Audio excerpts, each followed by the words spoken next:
Welcome, traveller of time, to tonight's gentle descent into the quiet corners of history. Whether you're resting after a long day or simply seeking a moment of calm, I'm grateful to have you here. Do let me know where you're listening from and what hour it is for you. I imagine us as glowing dots on a spinning globe, connected by curiosity and the hush of night. And if this peaceful storytelling brings a little stillness to your day, feel free to subscribe. We'll have many more historical tales to share.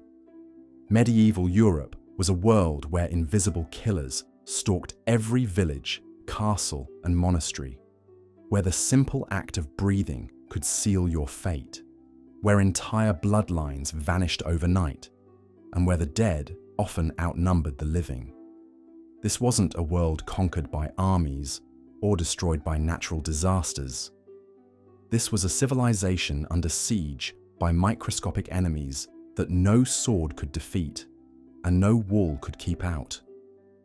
The diseases that ravaged medieval Europe weren't just medical curiosities.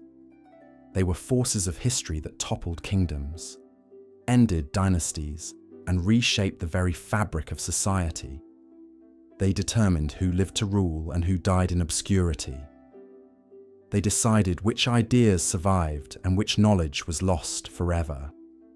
In many ways, the story of medieval Europe is not the story of kings and queens, knights and peasants, but the story of humanity's struggle against an invisible army of pathogens that showed no mercy to rich or poor alike.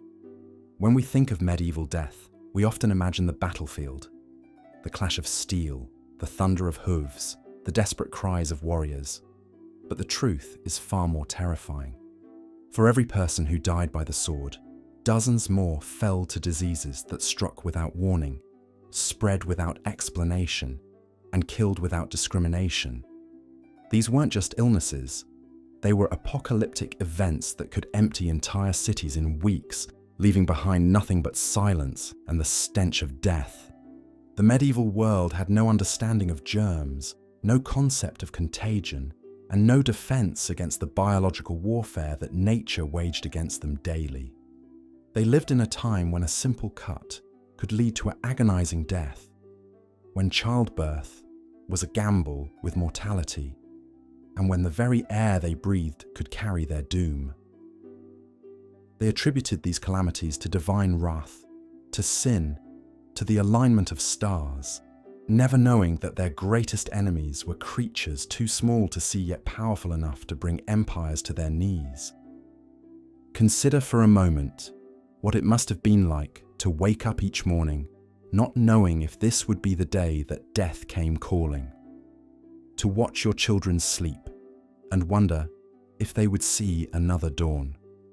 To kiss your spouse goodbye and realize it might truly be goodbye forever. This was the reality for millions of people across medieval Europe, living under the constant shadow of diseases that could strike anyone, anywhere, at any time. The deadliest diseases of medieval history weren't just medical phenomena. They were the invisible hands that shaped the course of human civilization. They determined which cities thrived and which became ghost towns. They influenced which trade routes flourished and which were abandoned. They decided which cultural movements spread and which died in their cradles. Every major decision, every political alliance, every religious movement of the medieval period was made against the backdrop of omnipresent death. What makes these diseases so fascinating and terrifying is not just their lethality, but their complete indifference to human hierarchies. A king's crown offered no protection against the plague. A knight's armor was useless against smallpox. A priest's prayers couldn't stop typhus.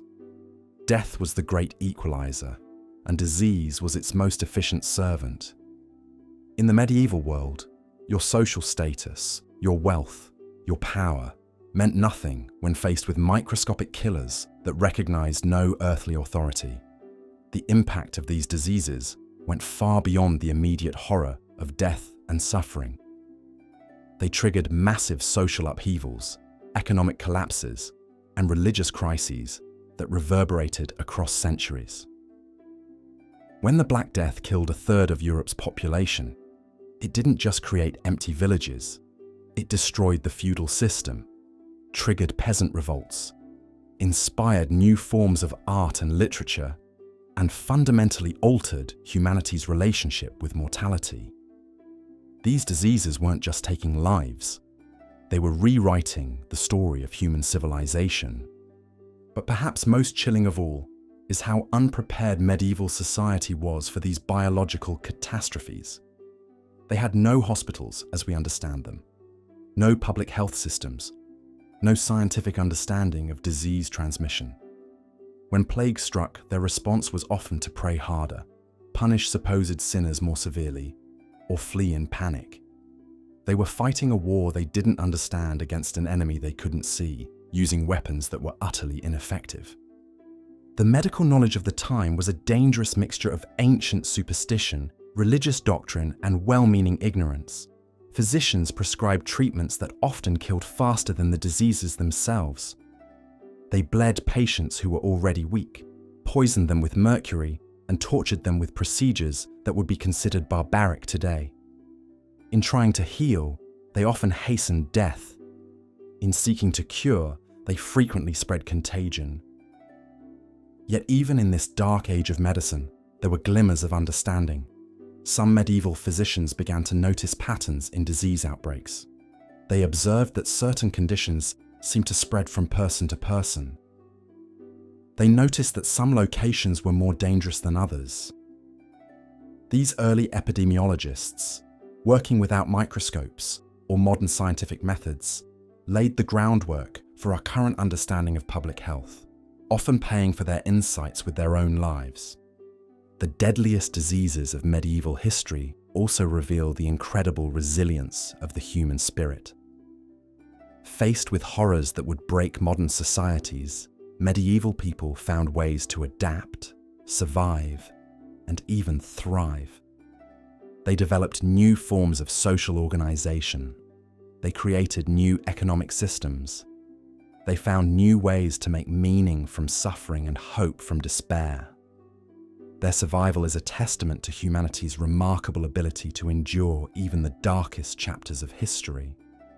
These diseases shaped not just how medieval people lived, but how they died.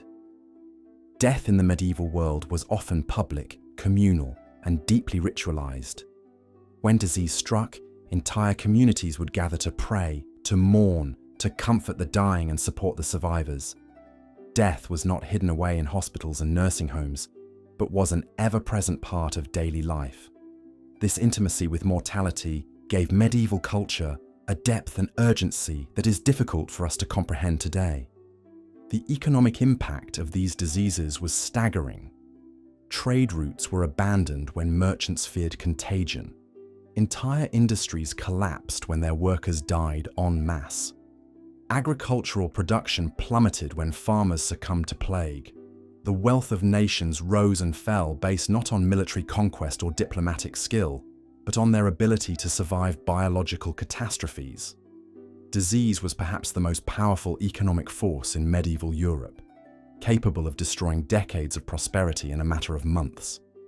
Religious institutions, which dominated medieval life, were forced to grapple with theological questions that had no easy answers. If God was benevolent and all-powerful, why did innocent children die horrible deaths from disease? If prayer and piety were protection against evil, why did the most devout often suffer the most? These diseases challenged fundamental beliefs about divine justice, human worth, and the nature of existence itself. They sparked religious reforms, inspired new theological movements, and sometimes shattered faith entirely. The deadliest diseases of medieval history also had profound effects on art, literature, and culture. The omnipresence of death inspired some of humanity's greatest artistic achievements. The haunting beauty of medieval religious art, with its focus on suffering and redemption. The dark humor of medieval literature, which found laughter in the face of horror. The elaborate death rituals and memorial practices that created some of our most enduring cultural traditions. These diseases didn't just destroy, they also created inspiring human creativity in the face of unimaginable loss. What's perhaps most remarkable about these medieval diseases is how they continue to influence our world today. Many of the public health measures we take for granted, quarantine, sanitation systems, disease surveillance, were first developed in response to medieval epidemics. The very concept of public health, the idea that governments have a responsibility to protect their citizens from disease, emerged from the ashes of medieval catastrophes. We are still living with the institutional and cultural legacy of humanity's medieval struggle against disease. Understanding these diseases also helps us appreciate how far we've come and how fragile our progress remains. The same pathogens that terrorized medieval Europe are still with us today. The difference is not that we've eliminated them, but that we've learned to control them through science, sanitation, and social organization. Yet, as recent global events have reminded us, we remain vulnerable to biological threats that can disrupt our societies in ways that would be familiar to any medieval chronicler. The deadliest diseases in medieval history were more than just medical emergencies. They were civilization-defining events that shaped everything from political structures to artistic expression, from economic systems to religious beliefs.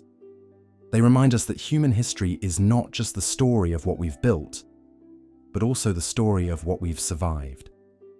They show us that our ancestors faced challenges that would test the limits of human endurance, and somehow found the strength to not just survive, but to create the foundations of the world we inhabit today. As we delve deeper into these dark chapters of human history, we'll discover that the medieval world's relationship with disease was complex, multifaceted, and ultimately transformative. These weren't just stories of death and suffering, but stories of adaptation, innovation, and the remarkable human capacity to find meaning and hope, even in the darkest of circumstances. The deadliest diseases in medieval history didn't just take lives, they forged them, shaped them, and ultimately made us who we are today. In the shadowy corridors of medieval Europe, where the flickering flames of countless candles barely pierced the perpetual twilight, a silent war was being waged, not between armies or kingdoms, but between humanity and the unseen forces of disease and death. As we continue our journey through the most devastating ailments that shaped the Middle Ages, we must now turn our attention to a collection of maladies that, while perhaps less notorious than the Black Death, nonetheless carved their own bloody swaths through the populations of Europe. The spectre of disease in medieval times was not merely the stuff of nightmares, it was the harsh reality that governed every aspect of daily existence. From the moment a child drew their first breath in a world devoid of modern sanitation, to the final moments when families gathered around deathbeds in cramped, vermin-infested hovels, illness was the unwelcome companion that shadowed every step of human life. These diseases did not discriminate. They struck down peasant and prince alike, though the poor, weakened by malnutrition and living in squalid conditions, bore the heaviest burden. In the fetid air of medieval cities, where human waste mingled with animal refuse in the narrow streets, and where the concept of hygiene was as foreign as the distant lands beyond the known world, disease found fertile ground to flourish.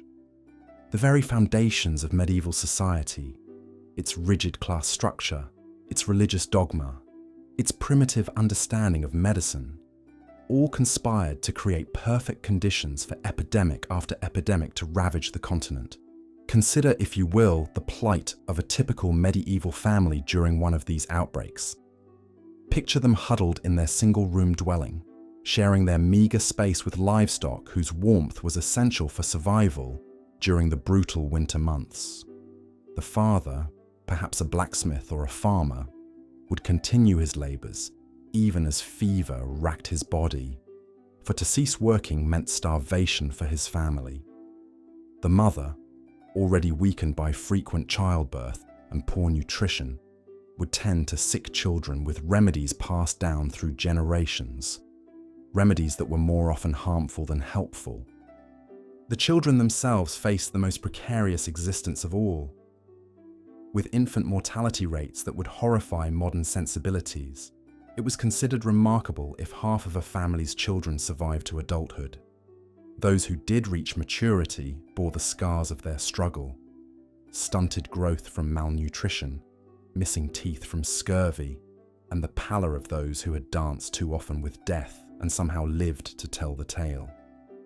But it was not merely the physical toll that these diseases extracted from medieval society. They fundamentally altered the very fabric of European civilization, shaping everything from religious practices to economic systems, from artistic expression to social hierarchies. When plague struck a community, it did not simply kill, it transformed. Villages that had thrived for centuries were abandoned overnight, their fields returning to wilderness, their churches standing empty as monuments to vanished congregations. The psychological impact was equally profound. In a world where life was already brutish and short, the constant threat of epidemic disease created a mindset of fatalistic acceptance mixed with desperate superstition. People sought answers in the stars, in the humours of the body, in the supposed sins of their communities. They turned to prayer and pilgrimage, to bleeding and purging, to charms and amulets, anything that might offer protection against the invisible enemies that stalked them. Medieval medicine, such as it was, remained trapped in the amber of ancient Greek and Roman theories, mixed with a heavy dose of Christian theology and folk wisdom. Physicians, when they could be found and afforded, prescribed treatments based on the balance of the four humours: blood, phlegm, yellow bile, and black bile. They believed that disease was caused by an imbalance of these bodily fluids, and their treatments often involved bleeding, purging, or the administration of herbs and minerals that were as likely to kill as to cure. The very language used to describe illness reveals the medieval mindset. Diseases were often seen as punishments from God for individual or collective sins, or as tests of faith that the righteous must endure. This spiritual interpretation of illness meant that medical treatment was often intertwined with religious ritual, and that recovery was attributed more to divine intervention than to any earthly remedy. Yet within this framework of ignorance and superstition, there were glimmers of genuine medical knowledge.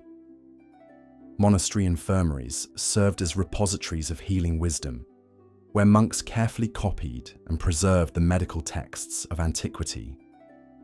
These religious institutions often provided the only organized healthcare available to the common people, and their herb gardens supplied the raw materials for countless remedies. The monasteries also served as centers of medical learning, where the accumulated knowledge of generations was passed down from master to pupil. The role of women in medieval medicine cannot be overlooked. While formal medical education was reserved for men, women served as the primary caregivers in their communities. Midwives assisted in childbirth, herbalists gathered and prepared medicinal plants, and countless mothers and wives nursed their families through illness with a combination of practical knowledge and tender care. These women, though often dismissed or even persecuted as witches when their remedies failed, were in many ways the backbone of medieval healthcare. As we delve deeper into the specific diseases that plagued medieval Europe, we must remember that each outbreak was not merely a medical event, but a social, economic, and cultural catastrophe that rippled through every level of society. The diseases we will examine, from the mysterious sweating sickness that terrified Tudor England to the relentless march of leprosy that created an entire class of social outcasts. Each tells a story not just of human suffering, but of human resilience in the face of seemingly insurmountable odds. These were times when a simple scratch could lead to death, when childbirth was a gamble with mortality, when the arrival of strangers in a town might herald not trade and news, but pestilence and death. Yet somehow, miraculously, civilization endured. People continued to love and laugh, to create and build, to hope and dream, even as the shadow of disease darkened their doorsteps. The weapons they wielded against these invisible enemies were pitifully inadequate by modern standards: prayers and purges, bleeding and burning, quarantine and superstition. Yet these medieval people possessed something that perhaps we have lost in our modern age of medical miracles: an acceptance of mortality that allowed them to find meaning and beauty in lives that were often brief and always uncertain. Their art reflected this preoccupation with death and disease. The Danse Macabre, or Dance of Death, became a popular artistic theme, showing skeletons leading people from all walks of life, from popes to peasants, in a final, equalizing dance. Churches were adorned with memento mori, reminders of death that urged the faithful to prepare their souls for the inevitable journey to the afterlife. Literature, too, was suffused with themes of mortality and the transience of earthly existence. The economic impact of these diseases was equally transformative. Labor shortages caused by epidemic mortality led to increased wages for survivors, contributing to the gradual breakdown of the feudal system. Trade routes were disrupted as merchants feared to travel to infected areas. Yet at the same time, the demand for luxury goods among the wealthy survivors created new opportunities for commerce. Entire industries, from textiles to agriculture, had to adapt to radically altered demographics. Religious life, too, was profoundly affected. The failure of prayers and pilgrimages to stem the tide of disease led some to question the established order of the church, while others doubled down on their faith, seeing suffering as a path to salvation. New religious movements emerged, some emphasizing personal piety and direct communion with the divine, others focusing on charitable works and care for the sick. The great cathedral building projects of the High Middle Ages gave way to smaller, more intimate religious foundations dedicated to caring for the diseased and dying. Perhaps most significantly, these diseases served as great equalizers in a society otherwise rigidly stratified by birth and wealth. A peasant's fever was indistinguishable from a lord's, and the grave made no distinction between the noble and the common.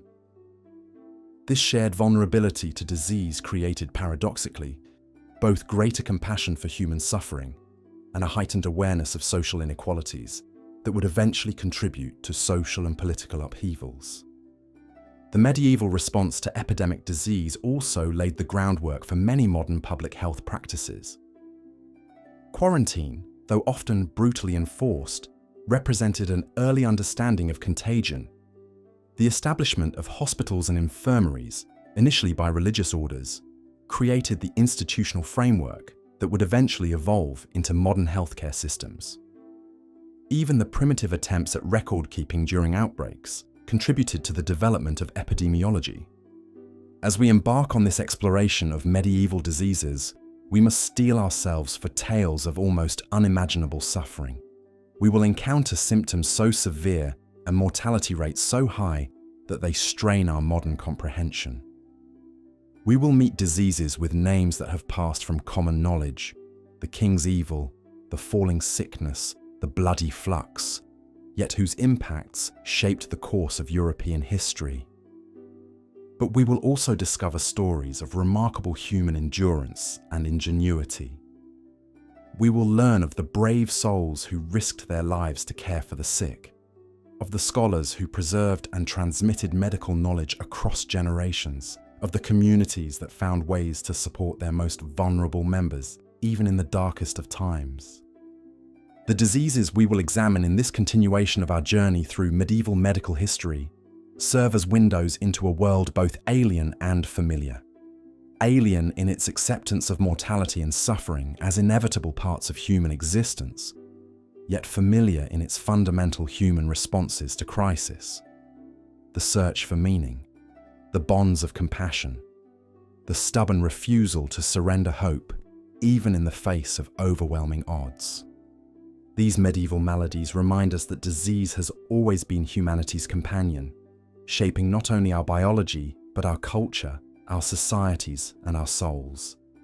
In understanding how our ancestors confronted these challenges, we gain insight not only into the past, but into the enduring human condition itself. For while we may have conquered many of the diseases that terrorize medieval Europe, we continue to face new challenges that test our resolve, our compassion, and our ingenuity in ways that would be all too familiar to a medieval physician or a plague-stricken family. The story of medieval disease is, ultimately, the story of humanity itself, fragile yet resilient, mortal yet enduring, forever struggling against the forces that would destroy us, yet somehow finding the strength to build, to love, to hope, and to pass on to future generations the hard-won wisdom gleaned from our encounters with suffering and death. The medieval period was defined by relentless waves of disease that swept across Europe with terrifying regularity. While the Black Death of the 14th century stands as perhaps the most infamous pandemic in human history, it was merely one chapter in a centuries-long story of medical horror that shaped the very fabric of medieval society. Beyond the plague, a constellation of deadly ailments stalked the population with merciless persistence. Smallpox erupted in festering pustules across the skin, leaving survivors permanently scarred if they were fortunate enough to live. Typhoid fever ravaged communities through contaminated water sources, while tuberculosis slowly consumed its victims from within, earning the grim nickname, the wasting disease. Influenza struck in devastating waves, and dysentery turned the simple act of eating into a potential death sentence. What made these diseases so particularly devastating in medieval times was the complete absence of medical understanding that we take for granted today. Without knowledge of germs, bacteria, or viruses, medieval physicians operated in a world of dangerous ignorance. They attributed illness to an imbalance of the four humours: blood, phlegm, yellow bile, and black bile, leading to treatments that were often more harmful than the diseases themselves. Bloodletting was prescribed for nearly every ailment, weakening patients when they most needed their strength. Physicians would apply leeches or make deliberate cuts to drain what they believed was corrupted blood, often hastening death rather than preventing it. Other common treatments included purging the bowels with violent laxatives, inducing vomiting, and exposing patients to extreme heat or cold to rebalance their humours. The lack of sanitation created perfect breeding grounds for disease. Medieval cities were cesspools of human and animal waste, with garbage and sewage flowing through the streets. People lived in close quarters with their livestock, sharing cramped spaces where fleas, lice, and rats thrived. Wells and water sources were frequently contaminated, turning the basic necessity of drinking water into a game of Russian roulette. Personal hygiene was virtually non-existent among the general population. Most people bathed perhaps once or twice a year, if at all. The wealthy might wash their hands and faces occasionally, but the concept of washing to prevent disease was completely foreign.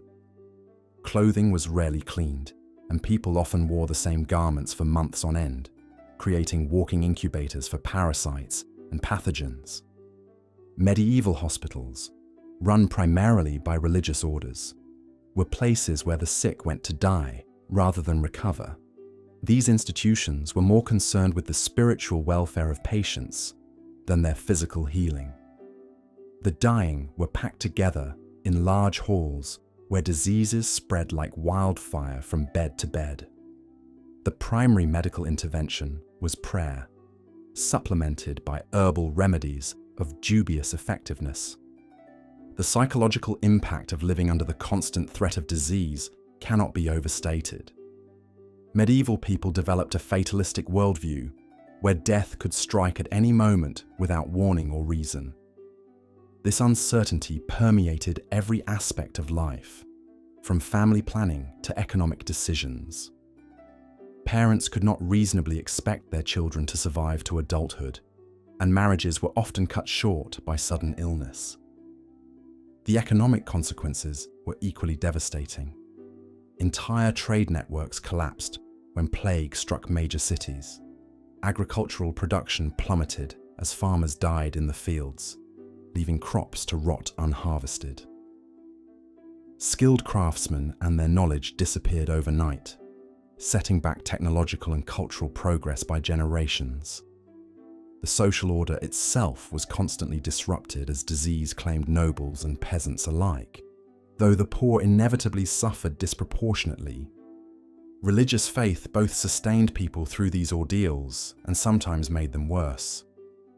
Many viewed disease as divine punishment for sin, leading to extreme acts of penance that further weakened immune systems. Flagellant movements saw people whipping themselves bloody in public displays of repentance.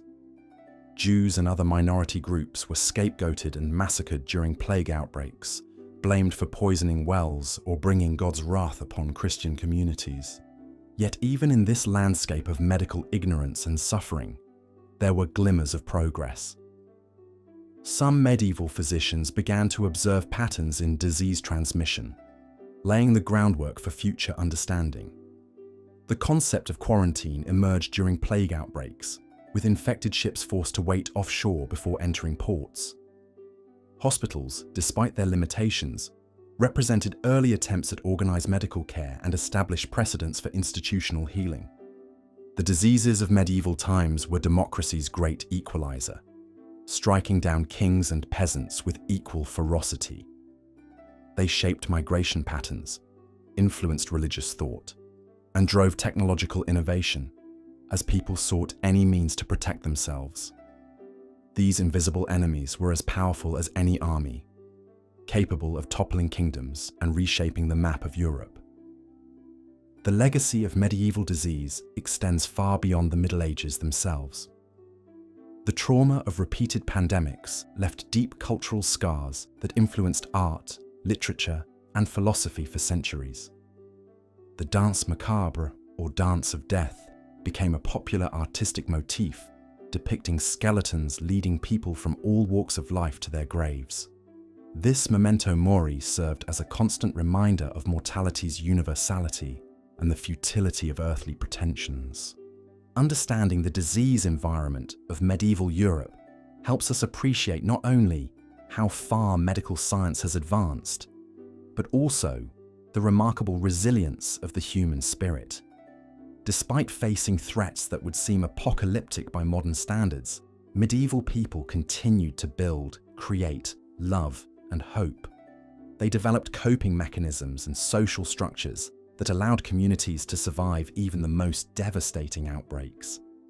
Their struggle against these invisible enemies laid the foundation for everything we know about public health today. From the ashes of medieval medical ignorance, eventually arose the scientific method, germ theory, and the sophisticated medical infrastructure that protects us now. The suffering of our ancestors was not in vain if it teaches us to value and protect the hard-won knowledge that keeps such horrors at bay. The medieval era was a time when survival itself was a daily battle, and nowhere was this struggle more evident than in humanity's relationship with disease.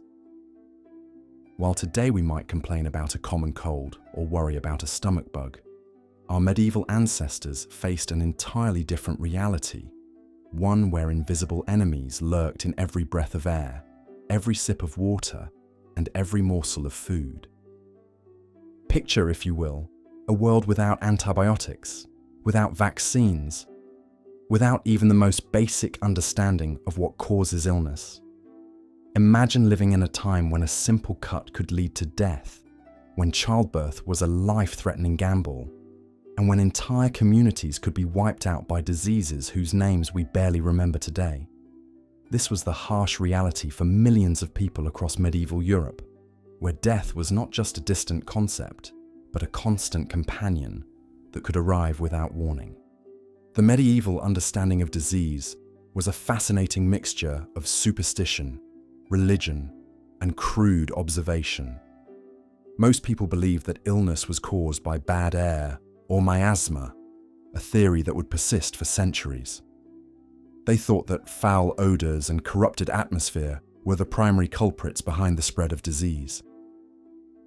In reality, of course, It was often the very conditions that created these bad smells: poor sanitation, crowded living quarters, and contaminated water sources that provided the perfect breeding grounds for the pathogens that would claim so many lives.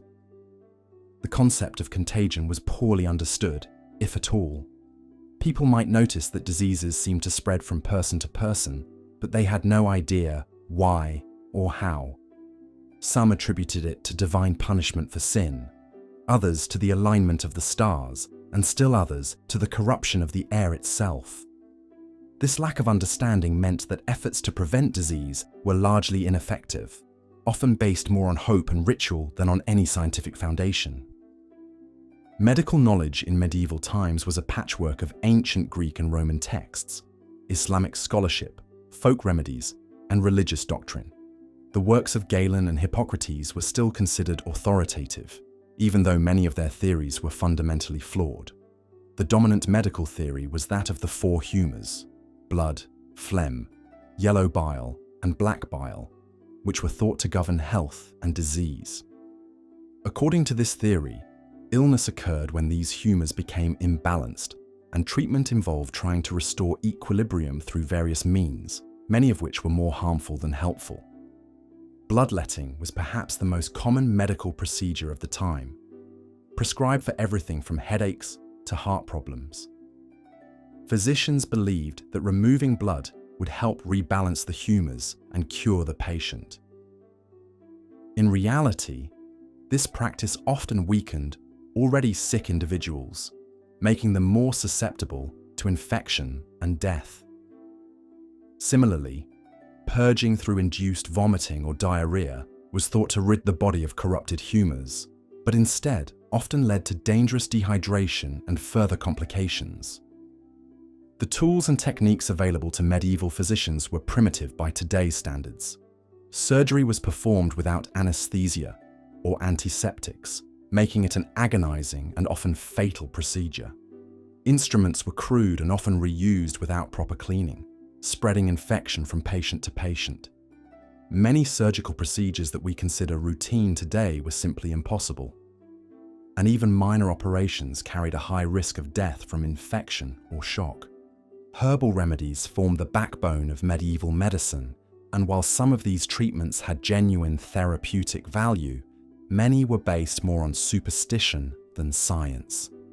The doctrine of signatures, for example, held that God had marked plants with signs indicating their medicinal uses, so a plant with heart-shaped leaves might be used to treat heart problems, regardless of its actual pharmacological properties. While some herbs did contain active compounds that could help treat certain conditions, the hit-or-miss nature of this approach meant that patients were just as likely to be harmed as helped. The role of religion in medieval medicine cannot be overstated. The Catholic Church taught that illness was often a punishment for sin or a test of faith, and many people believed that prayer and penance were more effective than any earthly remedy. Pilgrimage to holy sites was thought to cure disease, and the relics of saints were believed to have miraculous healing powers.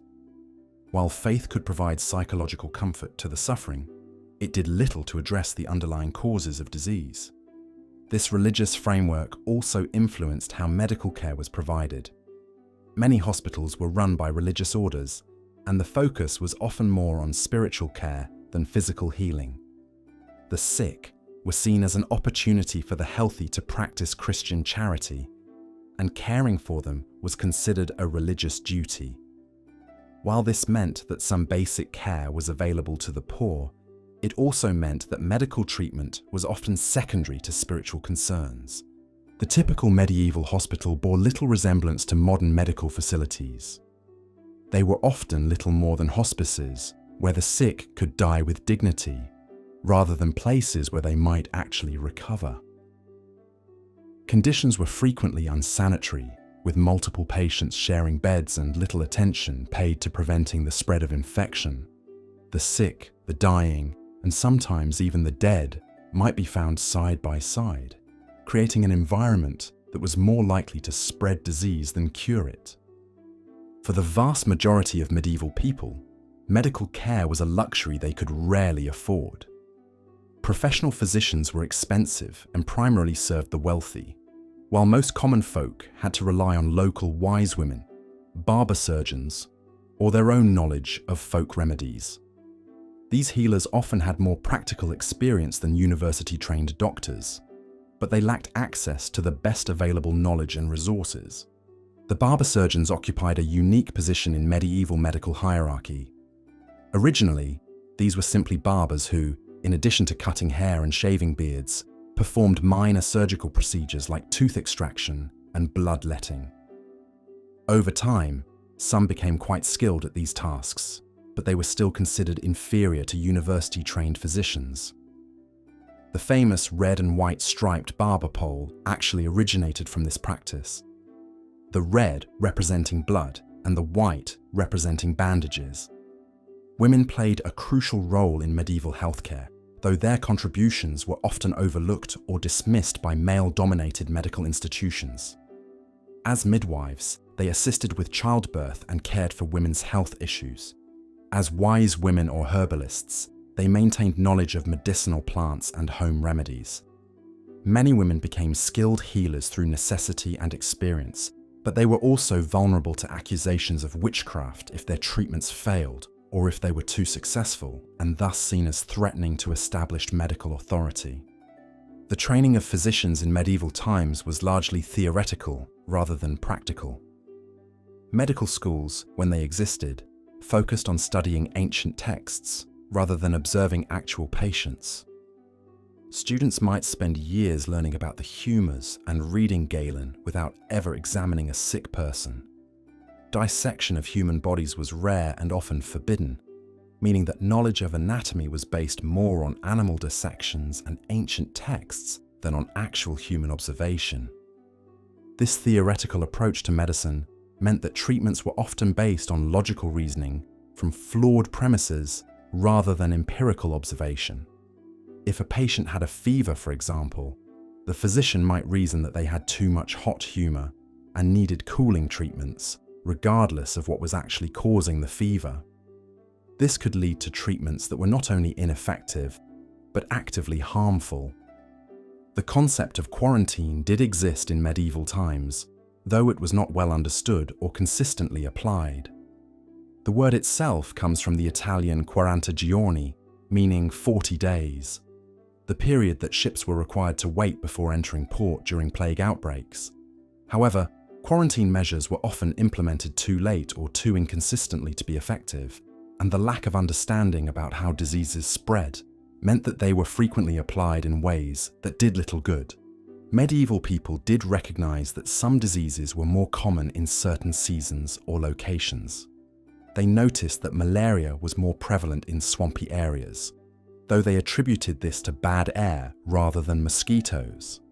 They observed that some diseases seemed to cluster in families or communities, though they couldn't explain why. These observations sometimes led to practical measures that had some benefit, even if the underlying reasoning was flawed. The social impact of disease in medieval times extended far beyond individual suffering. Epidemics could destroy entire communities, leaving fields unharvested and trades abandoned. The economic consequences were severe, as labour shortages drove up wages for survivors while reducing overall productivity. Social structures could be completely disrupted, with established hierarchies overturned when disease struck down the powerful and spared the humble. Disease also served as a great equalizer in medieval society. While the wealthy might have access to better food and housing, they were not immune to epidemic diseases. Kings and peasants alike could fall victim to plague or smallpox, reminding everyone of their shared mortality. This universality of suffering may have contributed to the medieval fascination with death and the afterlife, as reflected in art, literature, and religious practices of the time. The psychological impact of living with constant disease and death cannot be underestimated. Medieval people developed a fatalistic worldview that accepted suffering and early death as natural parts of life. This is reflected in medieval art and literature. which often featured themes of mortality and the transience of earthly life. The danse macabre, or dance of death, became a popular artistic motif, showing death as the great equalizer who comes for rich and poor alike. Yet despite all these challenges, medieval people showed remarkable resilience in the face of disease and death. They developed coping mechanisms, both practical and psychological, that helped them endure unimaginable hardships. They created support networks within families and communities, shared resources during times of crisis, and found meaning in their suffering through religious faith and cultural traditions. The legacy of medieval approaches to disease is complex. While much of their medical knowledge was flawed or harmful, some practices did have value and contributed to the gradual development of more effective treatments. The hospital system, though primitive, established the principle that society had a responsibility to care for the sick. The preservation of classical medical texts by medieval scholars ensured that valuable knowledge was not lost entirely, and the gradual accumulation of practical experience, even when based on flawed theories, laid some groundwork for future medical advances. Perhaps most importantly, the medieval experience with disease taught humanity valuable lessons about the importance of public health measures, the need for systematic observation and experimentation in medicine, and the social responsibility to care for the vulnerable. These lessons, learned through immense suffering and loss, would eventually contribute to the development of modern medicine and public health systems that have dramatically reduced the burden of infectious disease. The story of medieval humanity's struggle against disease is ultimately one of endurance in the face of overwhelming odds. It reminds us of how far we have come in our understanding and treatment of illness, while also highlighting the fundamental human capacity to adapt, survive, and eventually overcome even the most daunting challenges.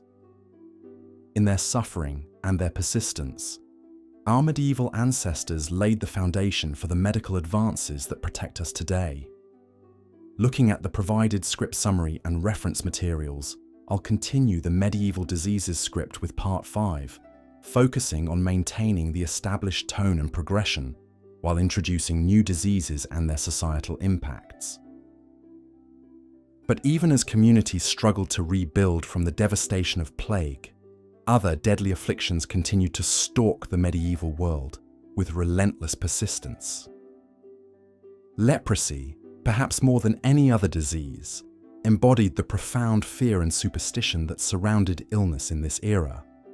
The very mention of the word could strike terror into the hearts of even the bravest souls, for to contract leprosy was not merely to face death, but to endure a living hell of social exile and spiritual condemnation.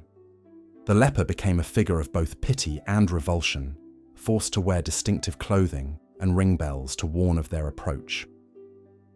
Medieval society viewed leprosy as divine punishment for sin, a belief that transformed medical treatment into moral judgment. Leper houses, or lazarets, sprang up across Europe, ostensibly to care for the afflicted, but often serving more as prisons than hospitals.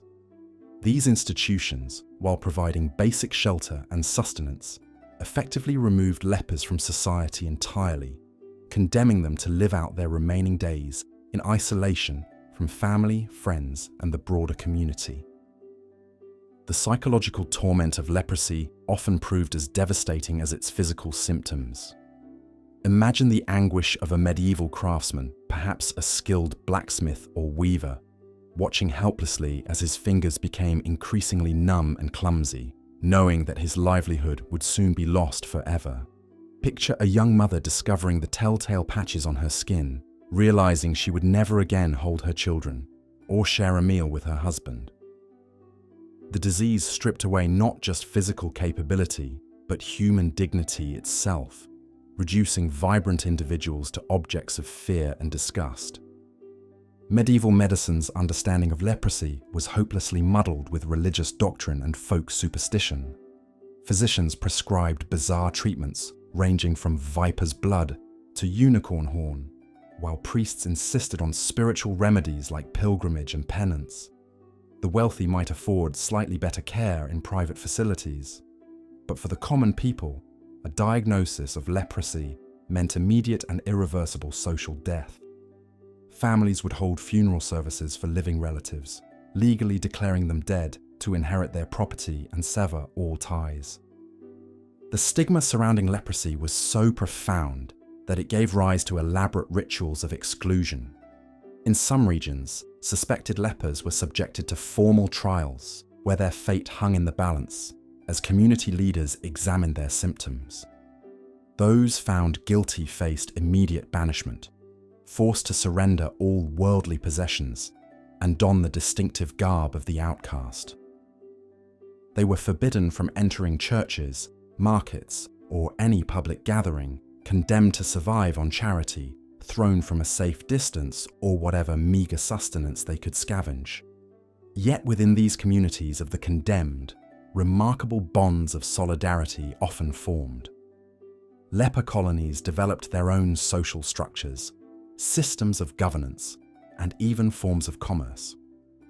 Some became skilled craftsmen despite their physical limitations, creating beautiful works of art and literature that challenged society's assumptions about their worthlessness. The irony was bitter but profound. In losing their place in medieval society, lepers sometimes found a humanity that the outside world had forgotten. The fear of leprosy was so pervasive that it spawned countless myths and misconceptions. People believed the disease could be transmitted through breath, touch, or even prolonged eye contact. Sexual contact with lepers was thought to guarantee infection, leading to horrific punishments for those discovered in such relationships. These beliefs, while medically unfounded, shaped social policies and personal behaviors for centuries, creating a climate of paranoia that extended far beyond the actual threat posed by the disease. Alongside leprosy, another scourge ravaged medieval populations with particular cruelty: ergotism, known in its time as St. Anthony's fire. This mysterious affliction struck communities seemingly at random, causing victims to experience horrifying hallucinations, convulsions, and in its most severe form, gangrene that literally rotted limbs from the body. What medieval people could not understand was that ergotism resulted from consuming grain infected with ergot fungus, a toxin that contaminated rye and other cereals during wet growing seasons.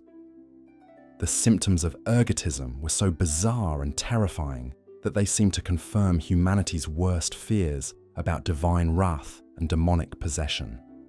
Victims would suddenly begin dancing uncontrollably, their bodies racked with spasms that could last for hours or even days. Others experienced vivid hallucinations, seeing angels and demons, hearing voices from beyond, or witnessing fantastic visions that seem more real than reality itself. The convulsive form of ergotism could strike entire villages simultaneously, creating scenes of mass hysteria that defied rational explanation. In the gangrenous form of the disease, victims faced an even more horrific fate. The ergot toxins would constrict blood vessels so severely that circulation ceased entirely to extremities.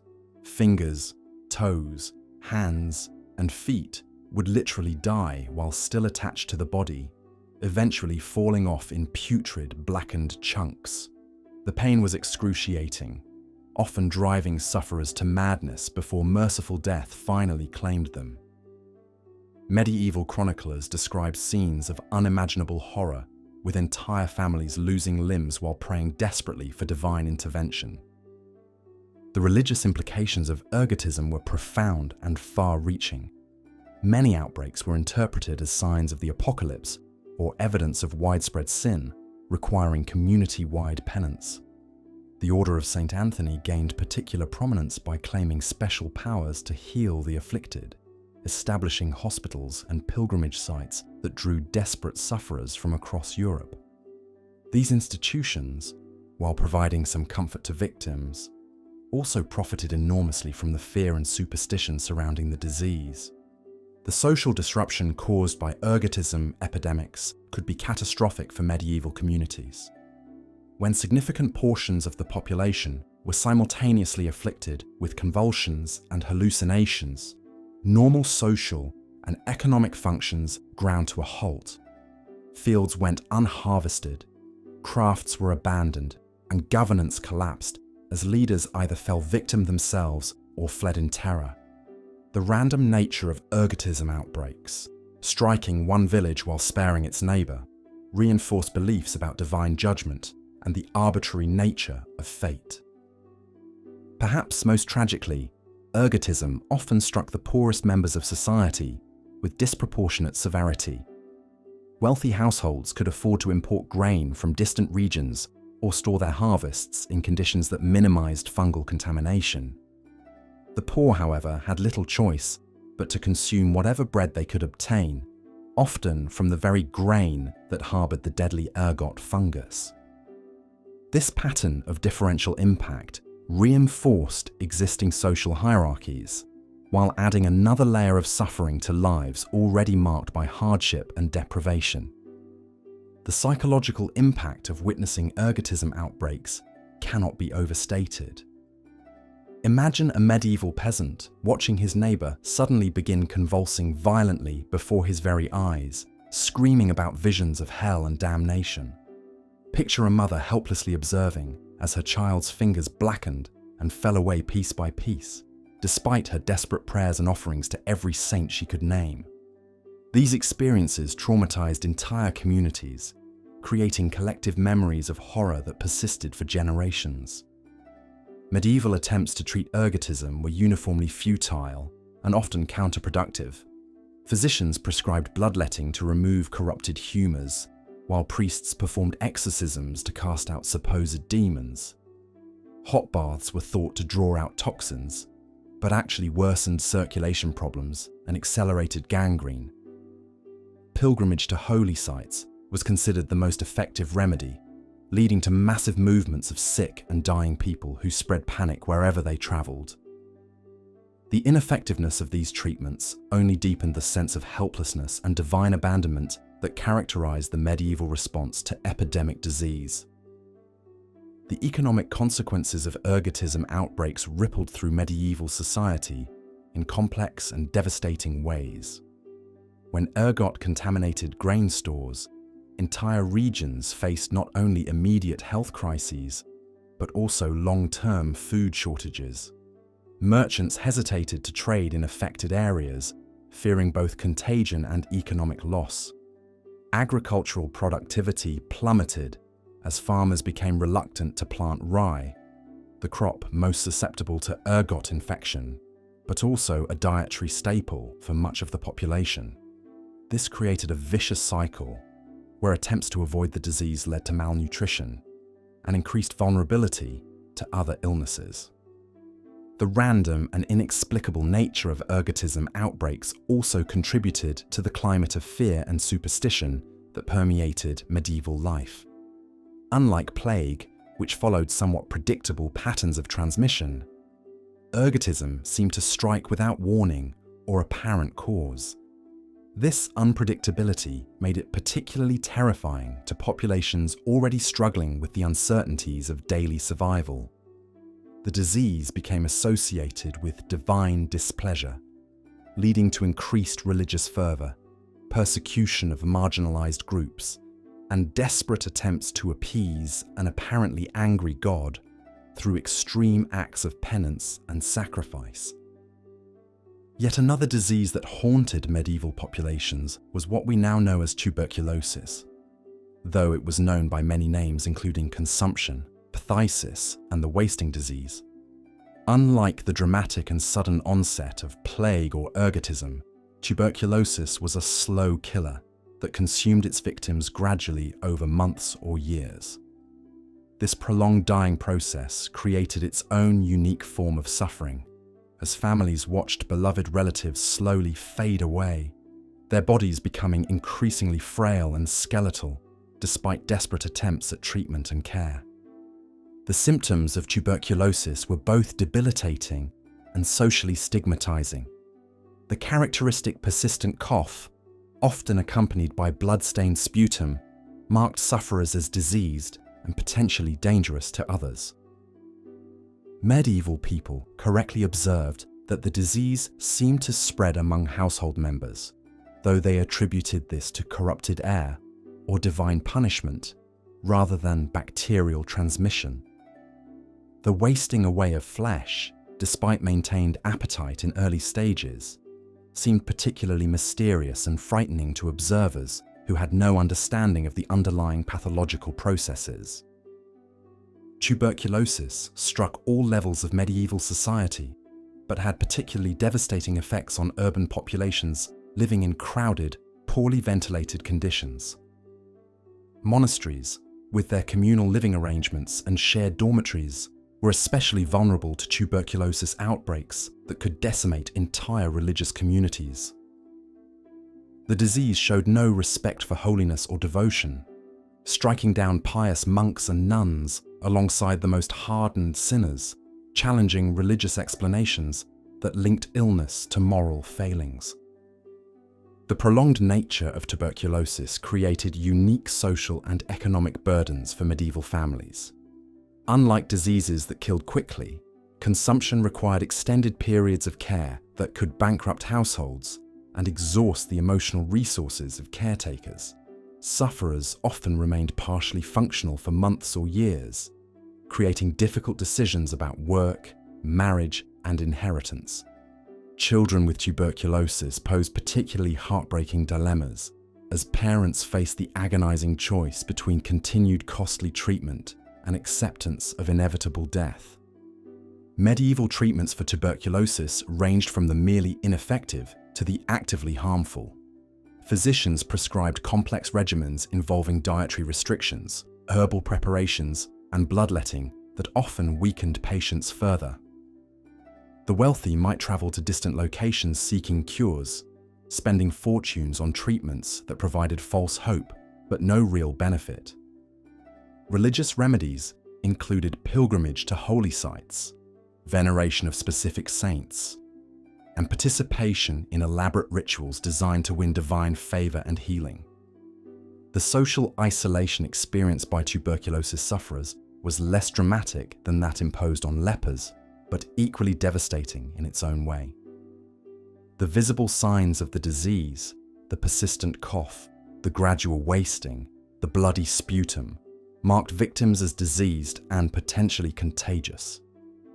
Many found themselves gradually excluded from social gatherings, religious services, and economic activities as community members sought to protect themselves from infection. This isolation compounded the physical suffering of the disease with profound loneliness and despair. The impact of tuberculosis on medieval artistic and intellectual life was particularly poignant.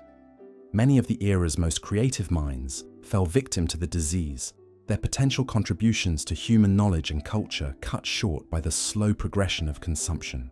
Monasteries lost scribes and illuminators whose painstaking work preserved classical learning and created beautiful manuscripts. Craft guilds saw master artisans waste away before they could fully train the next generation, creating gaps in knowledge and skill that sometimes took decades to fill. Perhaps most tragically, tuberculosis often struck young adults in their most productive years, robbing families of breadwinners and communities of their most energetic members. The disease showed a particular affinity for pregnant women and nursing mothers, creating cascading tragedies that claimed multiple generations simultaneously. Children orphaned by tuberculosis faced uncertain futures in a society with limited provisions for their care and education. The cumulative impact of these diseases, plague, smallpox, typhoid, tuberculosis, influenza, dysentery, leprosy, and ergotism, created a medieval world defined by suffering, uncertainty, and early death. Yet what emerges most powerfully from studying this litany of affliction is not despair, but rather profound admiration for human resilience. Despite facing diseases that modern medicine can prevent or cure, Medieval people found ways to create meaning, beauty, and community in the midst of unimaginable hardship. They developed elaborate systems of care for the sick and dying, established institutions to support orphans and widows, and created art and literature that transformed suffering into transcendence. Their responses to epidemic disease, while often medically misguided, demonstrated remarkable ingenuity and adaptability. Most importantly, they never lost their fundamental humanity or their capacity to find joy and purpose even in the darkest of circumstances. The diseases that ravaged medieval Europe were not merely medical phenomena but social, economic, and cultural forces that shaped every aspect of human experience. They influenced religious belief, artistic expression, economic development, and political structures in ways that continued to resonate long after specific epidemics had passed. Understanding these diseases and their impact provides crucial insight into how human societies respond to existential threats, and how communities can maintain cohesion and purpose even when facing seemingly insurmountable challenges. As we reflect on this catalogue of medieval suffering, we are reminded of both how far medical science has advanced and how fragile human life remains.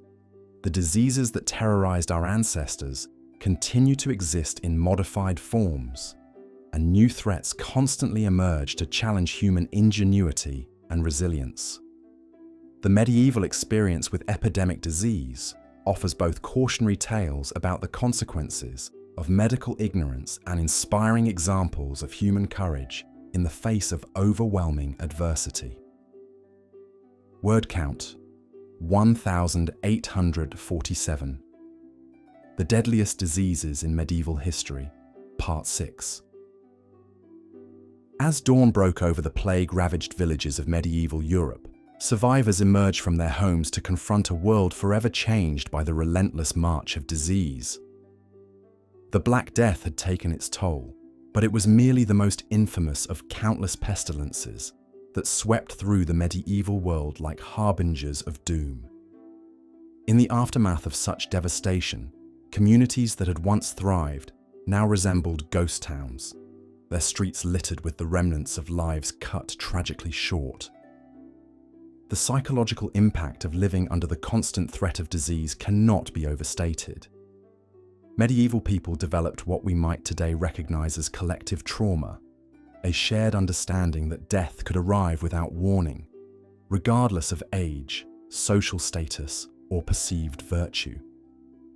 This ever-present spectre of mortality fundamentally shaped how medieval societies functioned, from their religious practices to their economic systems, from their social hierarchies to their most intimate family relationships. Consider the profound changes that occurred in medieval art and literature following major disease outbreaks. The danse macabre, or dance of death, became a popular artistic motif, depicting skeletons leading people from all walks of life in a ghastly dance toward the grave. These images served as both artistic expression and social commentary, reminding viewers that death was the great equalizer, claiming peasant and pope alike. The popularity of such themes reveals how deeply disease had penetrated the medieval consciousness, becoming not just a medical reality but a cultural touchstone.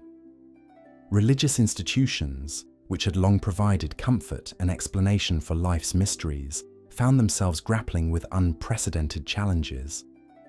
How could a benevolent God allow such suffering? Why did the faithful perish alongside the sinful? These questions led to significant theological debates and, in some cases, to the emergence of new religious movements. Some groups embraced extreme forms of penance, believing that collective suffering might appease divine wrath. Others turned to mysticism, seeking direct spiritual experiences that might provide answers where traditional doctrine had failed. The flagellant movements that arose during the Black Death exemplify this religious upheaval. These groups of penitents would travel from town to town, publicly whipping themselves in elaborate rituals designed to atone for humanity's sins. They believed that their suffering might intercede with God to end the plague. and for a time they attracted massive followings. However, their radical practices and claims to spiritual authority eventually brought them into conflict with established church hierarchy, leading to their suppression. Economic systems, too, underwent dramatic transformations in response to disease outbreaks. The massive population losses caused by plague created labor shortages that fundamentally altered the relationship between workers and employers. Surviving peasants found themselves in the unprecedented position of being able to demand higher wages and better working conditions. This shift in economic power challenged the rigid feudal system that had dominated European society for centuries. The Statute of Labourers, enacted in England in 1351, attempted to freeze wages at pre-plague levels and prevent workers from seeking better employment elsewhere. Similar legislation appeared across Europe as authorities struggled to maintain the old order in the face of demographic catastrophe.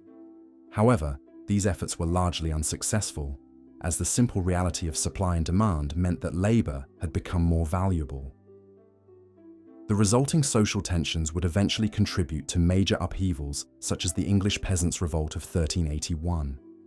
Urban areas experienced particularly dramatic changes in the wake of disease outbreaks. Cities that had grown rapidly during the medieval period suddenly found themselves depopulated, with entire neighbourhoods abandoned. Property values plummeted, and guilds struggled to maintain their membership and traditional practices. Some cities never fully recovered from major plague outbreaks, while others eventually rebuilt with different populations and altered social structures. The medical profession itself was transformed by the recurring experience of epidemic disease. While medieval physicians had limited understanding of disease transmission and few effective treatments, the repeated confrontation with mass mortality forced them to develop new approaches to public health. Quarantine measures, though imperfectly understood and inconsistently applied, represented early attempts at disease control that would eventually evolve into more sophisticated public health practices. The concept of contagion, while not fully understood in terms of modern germ theory, began to influence medical thinking and public policy. Authorities increasingly recognized that diseases could spread from person to person, leading to the implementation of isolation measures and travel restrictions during outbreaks. These early public health interventions, crude though they were, represented important steps toward the development of epidemiological thinking. Family structures and social relationships were profoundly affected by the constant threat of disease. Marriage patterns changed as people sought to maximize their chances of survival and economic security. Inheritance laws were frequently modified to account for the reality that entire family lines might be wiped out within a single generation. The practice of appointing multiple heirs and creating complex succession plans became common as people attempted to ensure the continuation of their family legacy, despite the unpredictable nature of epidemic disease.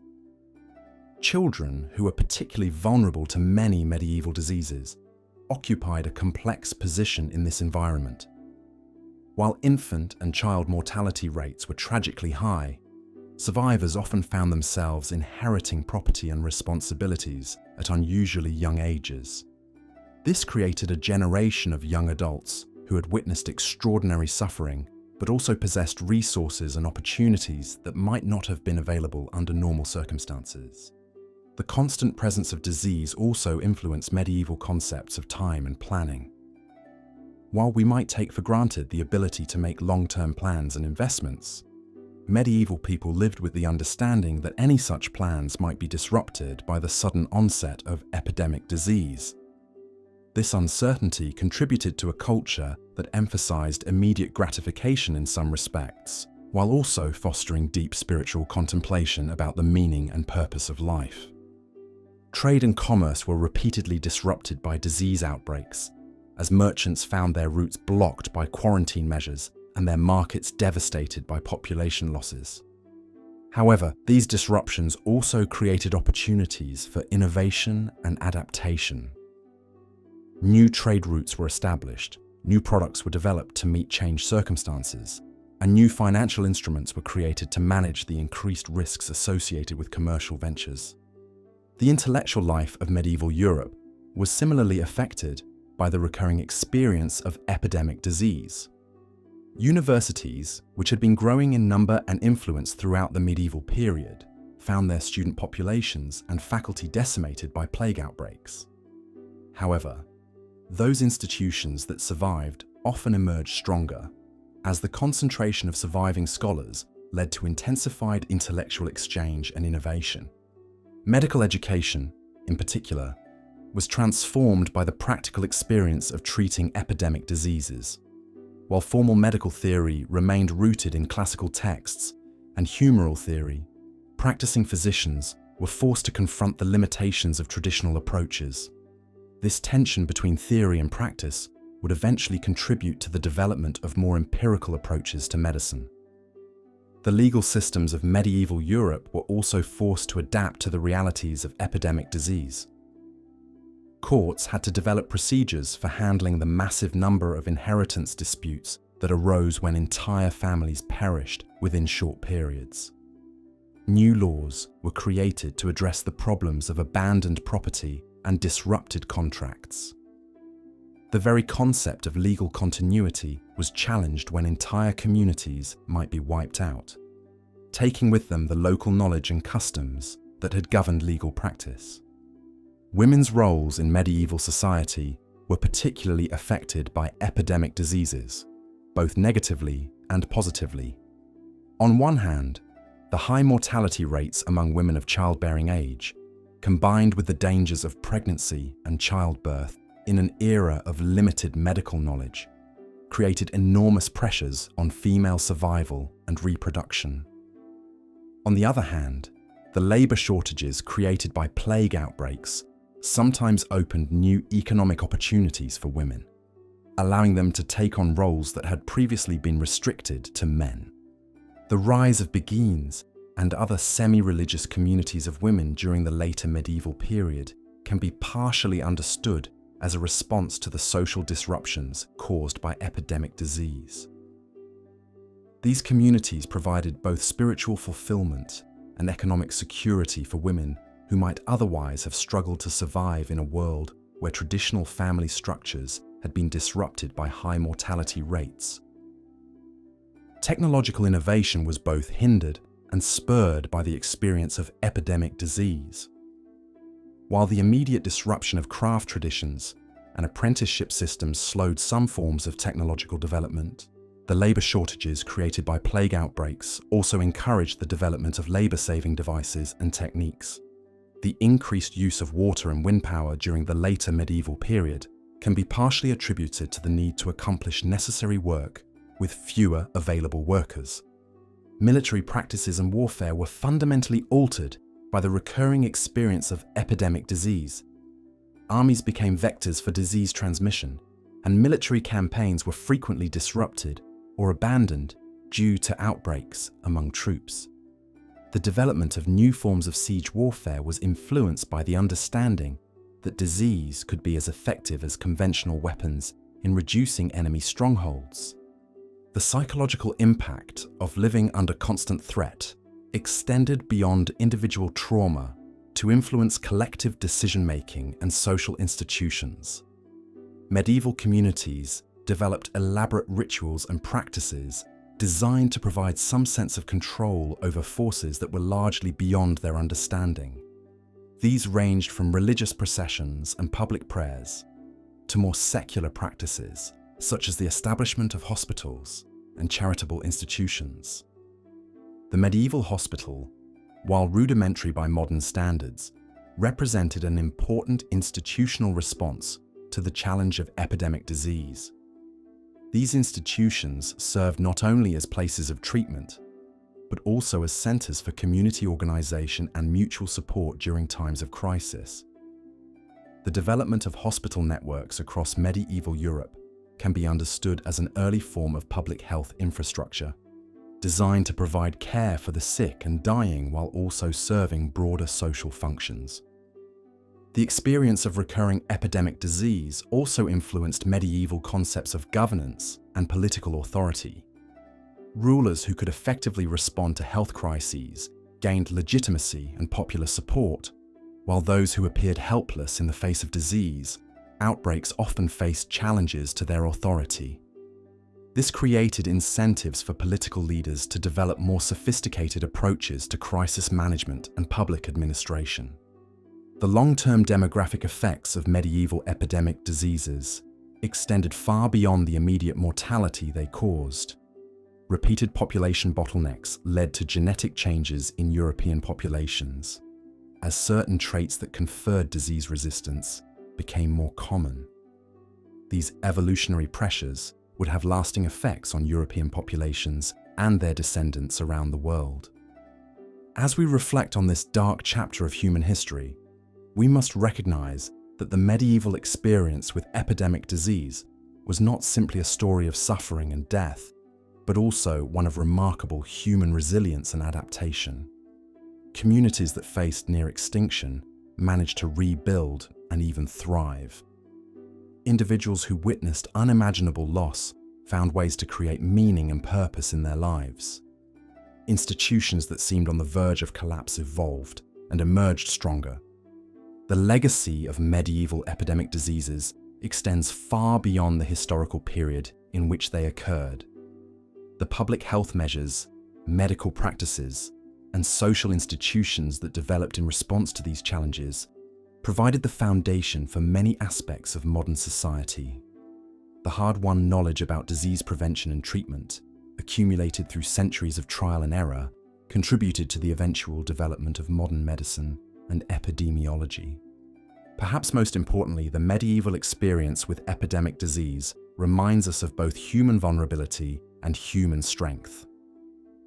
In an age when we face our own global health challenges, we can draw inspiration from the example of medieval communities that faced seemingly insurmountable odds and found ways not merely to survive, but to create something better from the ashes of destruction.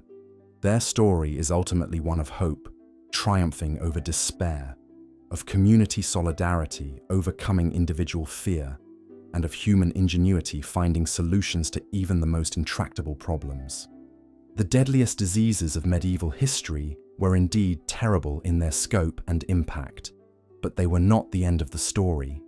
They were instead crucible experiences that tested human resilience and ultimately contributed to the development of more robust, adaptable, and compassionate societies.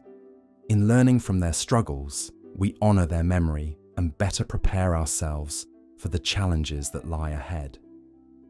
Looking at your previous script content and the reference materials, I'll continue the script from where we left off, focusing on the devastating diseases that plagued medieval Europe. Here's part 7. But as we've seen, the physical hardships of medieval life were compounded by an enemy far more terrifying than any earthly lord or foreign invader.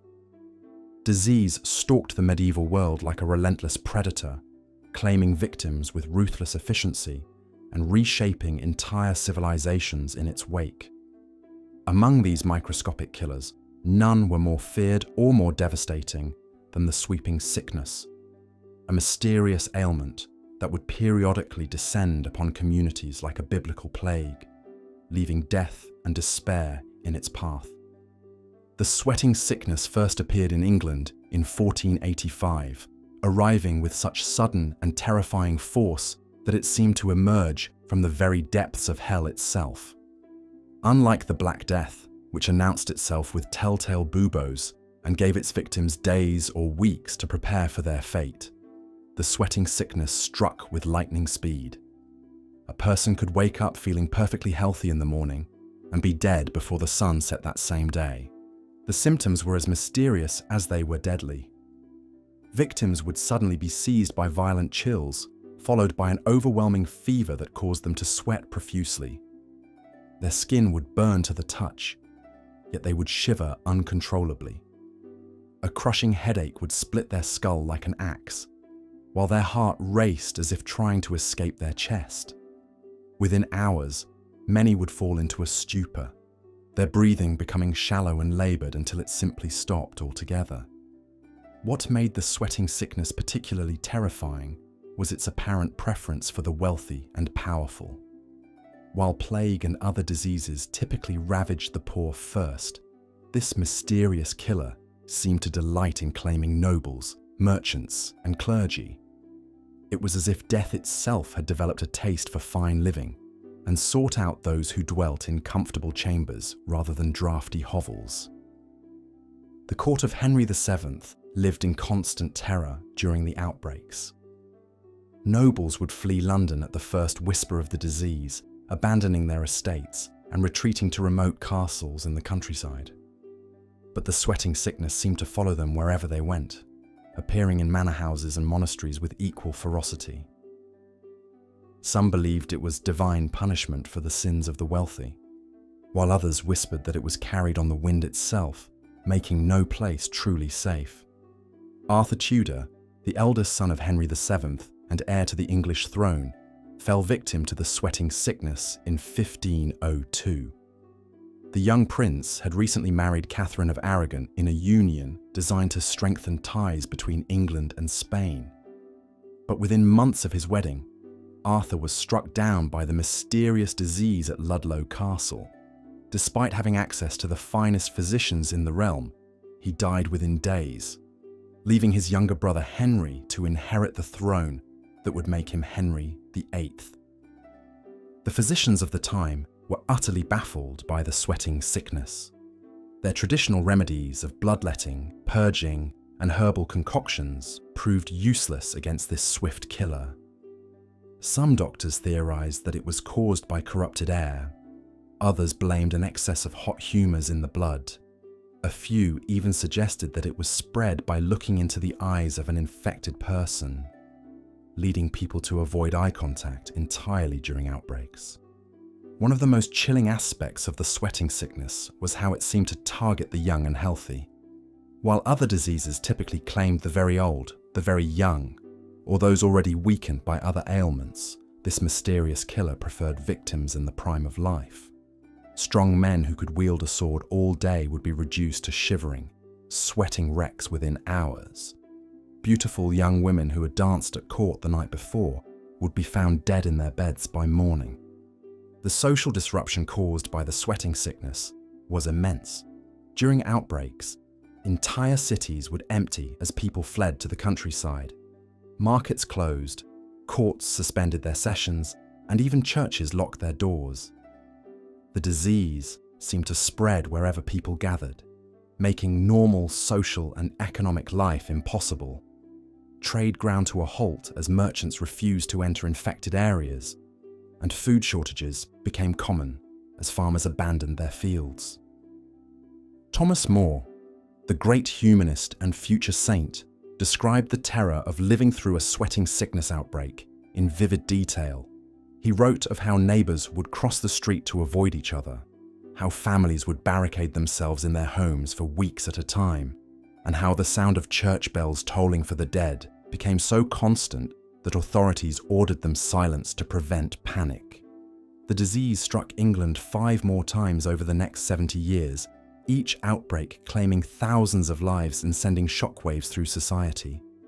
The final outbreak occurred in 1551, after which the sweating sickness mysteriously vanished as suddenly as it had appeared, never to return.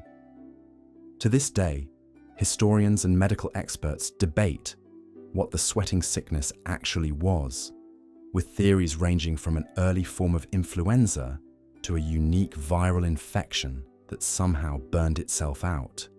But the sweating sickness was just one of many mysterious killers that haunted medieval Europe.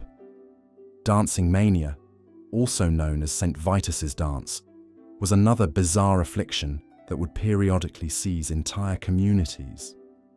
Victims would begin dancing uncontrollably, sometimes for days or even weeks, until they collapsed from exhaustion.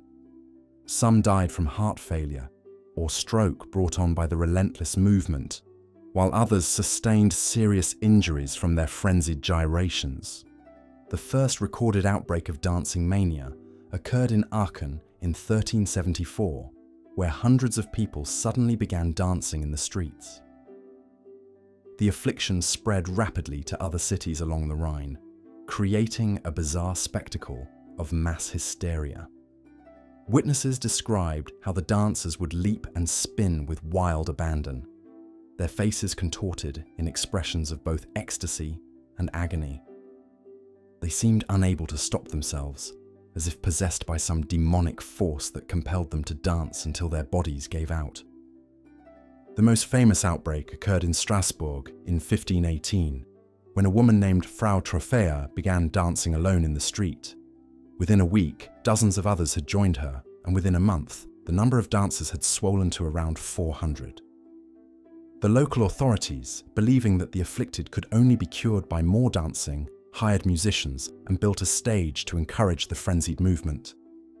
This decision proved disastrous, as the epidemic only grew worse, with reports of people dying from heart attacks, strokes, and sheer exhaustion.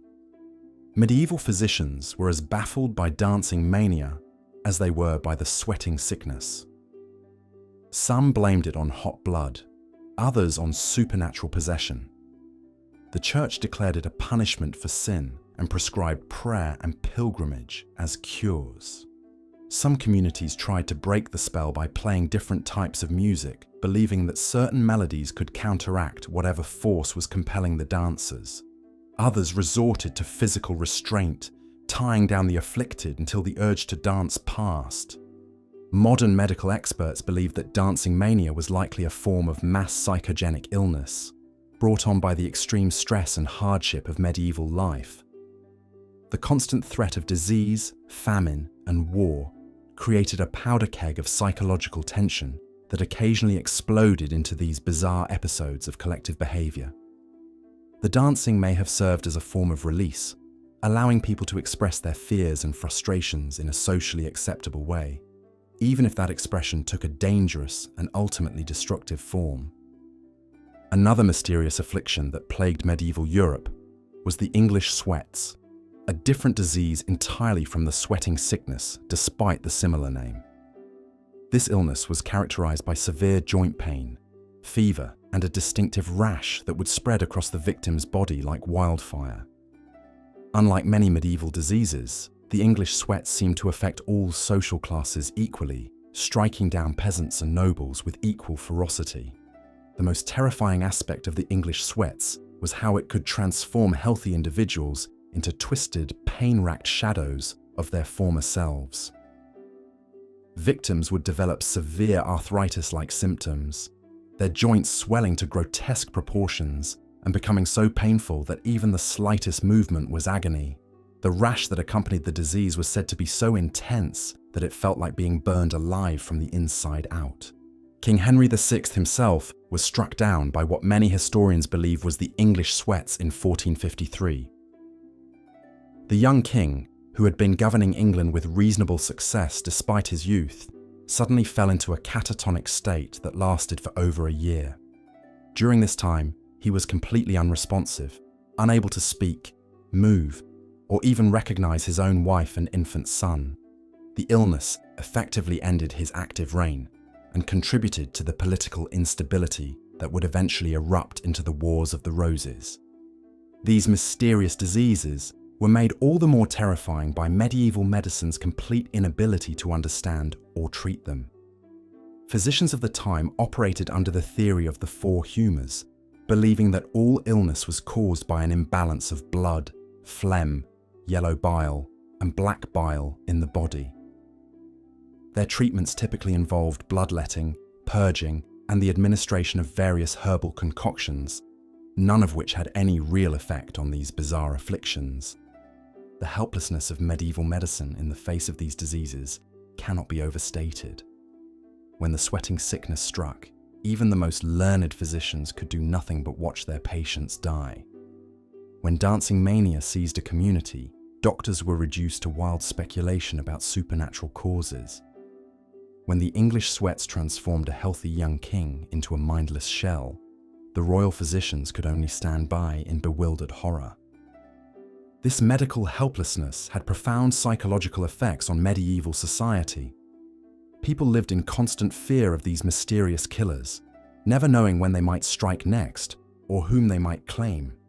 The unpredictable nature of these diseases made them seem almost supernatural, as if they were weapons wielded by angry gods or malevolent spirits, rather than natural phenomena that could be understood and treated. The impact of these mysterious diseases extended far beyond their immediate victims. Families were torn apart as healthy relatives fled from infected loved ones. Communities were paralyzed by fear and superstition. Economic life ground to a halt during outbreaks as people refused to leave their homes or conduct business with outsiders. The very fabric of medieval society was repeatedly torn and rewoven by these invisible killers. Religious authorities struggled to provide explanations for these inexplicable afflictions. Some clergy declared them to be punishments for collective sin, while others saw them as tests of faith sent by a loving but stern God. Pilgrimages to holy sites increased dramatically during outbreaks as people desperately sought divine intervention. Special masses were held, relics were paraded through the streets, and prayers were offered continuously in hopes of appeasing whatever divine wrath had been unleashed. The psychological trauma inflicted by these diseases was perhaps as devastating as their physical effects. Survivors often struggled with what we would now recognize as post-traumatic stress disorder, haunted by memories of watching loved ones die in agony while being powerless to help. Communities that had been struck by these mysterious afflictions often developed elaborate rituals and superstitions designed to prevent their return, even though no one truly understood what had caused them in the first place. Perhaps most tragically, these mysterious diseases often struck just as communities were beginning to recover from other disasters. A village that had survived a plague outbreak might be devastated by dancing mania. A noble family that had weathered political upheaval might be wiped out by the sweating sickness.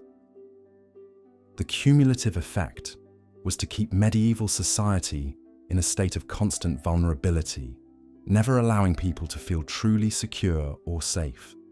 The legacy of these mysterious diseases extended far beyond the medieval period. The memory of the sweating sickness lingered in English consciousness for centuries, influencing how people thought about disease and contagion. The fear of sudden, inexplicable illness shaped medical practice and public health policy well into the modern era. Even today, when new diseases emerge, there are echoes of the terror that medieval people felt when confronted with these incomprehensible killers. As we reflect on these mysterious medieval diseases, we are reminded of how fragile human life truly is, and how much we owe to the advances in medical science that protect us today. The physicians who struggled helplessly against the sweating sickness and dancing mania were not incompetent or ignorant. They were simply operating with the limited knowledge and tools available to them. Their dedication to their patients, even in the face of diseases they could not understand or treat, represents one of the more admirable aspects of medieval medicine. Yet, these mysterious killers also reveal something profound about the human spirit. Despite living under the constant threat of inexplicable death, medieval people continued to build, create, love, and hope.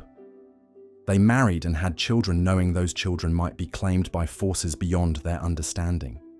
They invested in the future, even when the present seemed so uncertain. In their courage to continue living fully in the face of such uncertainty, we find inspiration for our own struggles against the unknown challenges that await us. The story of these mysterious medieval diseases is ultimately a testament to both human vulnerability and human resilience. They remind us that for all our modern medical advances, we are still engaged in an ongoing battle against forces that seek to cut short our time on this earth. But they also show us that even in the darkest of times, when death stalks the land like a hungry wolf, the human spirit refuses to be completely extinguished. In that refusal, in that stubborn determination to keep living and loving despite everything, we find one of the most beautiful and inspiring aspects of our shared human story. Here's part 8 of The Deadliest Diseases in Medieval History script. As dawn broke over the medieval world, another scourge began to manifest itself across the landscape, one that would prove just as devastating as any plague or pestilence. While the Black Death had ravaged bodies with its bubonic fury, this new enemy attacked the very foundations of society itself through a different kind of contagion. The disease of social division and the pestilence of power had begun to spread through every level of medieval civilization, creating wounds that would fester for generations to come. The rigid caste system that governed medieval life had become a breeding ground for its own particular strain of suffering. Like a virulent pathogen, inequality spread through communities, infecting relationships between lord and serf, clergy and laity, rich and poor. This social sickness manifested in ways that were often more cruel than any physical malady. While a fever might claim a life in days, the disease of subjugation could torture souls for entire lifetimes. Consider the plight of a typical serf family, bound to their lord's land as surely as if they had been chained there. Unlike the swift devastation of plague, their suffering was a slow, grinding affliction that passed from parent to child, like a hereditary curse. They could not flee their circumstances as one might flee a plague-ridden city. Their very existence was defined by a social pathology that deemed them less than human, mere tools to be used and discarded at their master's whim. The symptoms of this social disease were everywhere to be seen. Malnutrition ravaged the peasant classes, not because food was unavailable, but because the fruits of their own labour were systematically extracted by their betters. Children grew stunted, not from lack of care, but from a system that viewed their potential as property to be exploited. Women suffered under multiple layers of oppression, their bodies and lives controlled by fathers, husbands and lords in an endless hierarchy of domination. This social contagion proved remarkably resistant to treatment. Unlike physical diseases that might burn themselves out or succumb to crude medieval remedies, the illness of inequality seemed to strengthen with each passing generation. The very institutions that might have provided cure, the church, the law, the nobility itself, had become infected carriers of the disease, spreading it even as they claimed to offer salvation. The church, despite its teachings of universal brotherhood and divine love, had become perhaps the most virulent spreader of social pestilence. Priests preached that poverty was a blessing, while they themselves lived in luxury. They taught that suffering in this world would be rewarded in the next, effectively inoculating the oppressed against any desire to seek justice in their current lives. The ecclesiastical hierarchy mirrored and reinforced the secular order, creating a double infection that proved nearly impossible to cure. Yet perhaps nowhere was this social pathology more evident than in the treatment of those already afflicted by physical disease. Lepers, cast out from society and forced to announce their presence with bells and clappers, suffered not just from their physical condition, but from a social death that preceded their biological one. They became living symbols of how medieval society treated those it deemed unworthy, creating a template for exclusion that would be applied to countless other groups deemed dangerous or undesirable. The mentally ill faced similar social death sentences. Viewed as possessed by demons or cursed by God, they were often chained, beaten, or simply abandoned to die. Their conditions, which we now understand as treatable illnesses, were interpreted through the lens of a society that saw suffering as either divine punishment or demonic influence. The social disease of superstition compounded their physical and mental anguish, creating layers of torment that no medieval remedy could touch. Women who dared to practice healing arts faced accusations of witchcraft, their knowledge and compassion twisted into evidence of supernatural malevolence. The social contagion of misogyny infected even the pursuit of medical knowledge, ensuring that half the population's wisdom and insight would be systematically suppressed and often violently eliminated. Thousands of women who might have advanced medical understanding instead found themselves burning at stakes, their expertise consumed by the flames of ignorance and fear. The disease of violence had become endemic to medieval society, spreading through every social interaction like a fever that never broke. Lords settled disputes through warfare that devastated the countryside and slaughtered the innocent. Knights, supposedly bound by codes of chivalry, routinely engaged in rape, pillage, and murder. Violence was not seen as a symptom to be cured, but as a natural state of affairs, even a virtue when directed against the right targets. This normalization of brutality created its own pathological cycle. Children raised in violent households became violent adults. Communities that survived through raiding and warfare could not easily transition to peaceful coexistence. The very skills that kept one alive in medieval society, the ability to fight, to dominate, to take what one needed by force, became impediments to creating a healthier social order. Economic systems had developed their own diseased characteristics, creating artificial scarcities that enriched the few while impoverishing the many. The concentration of land ownership in the hands of a tiny elite meant that vast populations lived perpetually on the edge of starvation, not because the earth could not support them, but because human greed had infected the distribution of resources.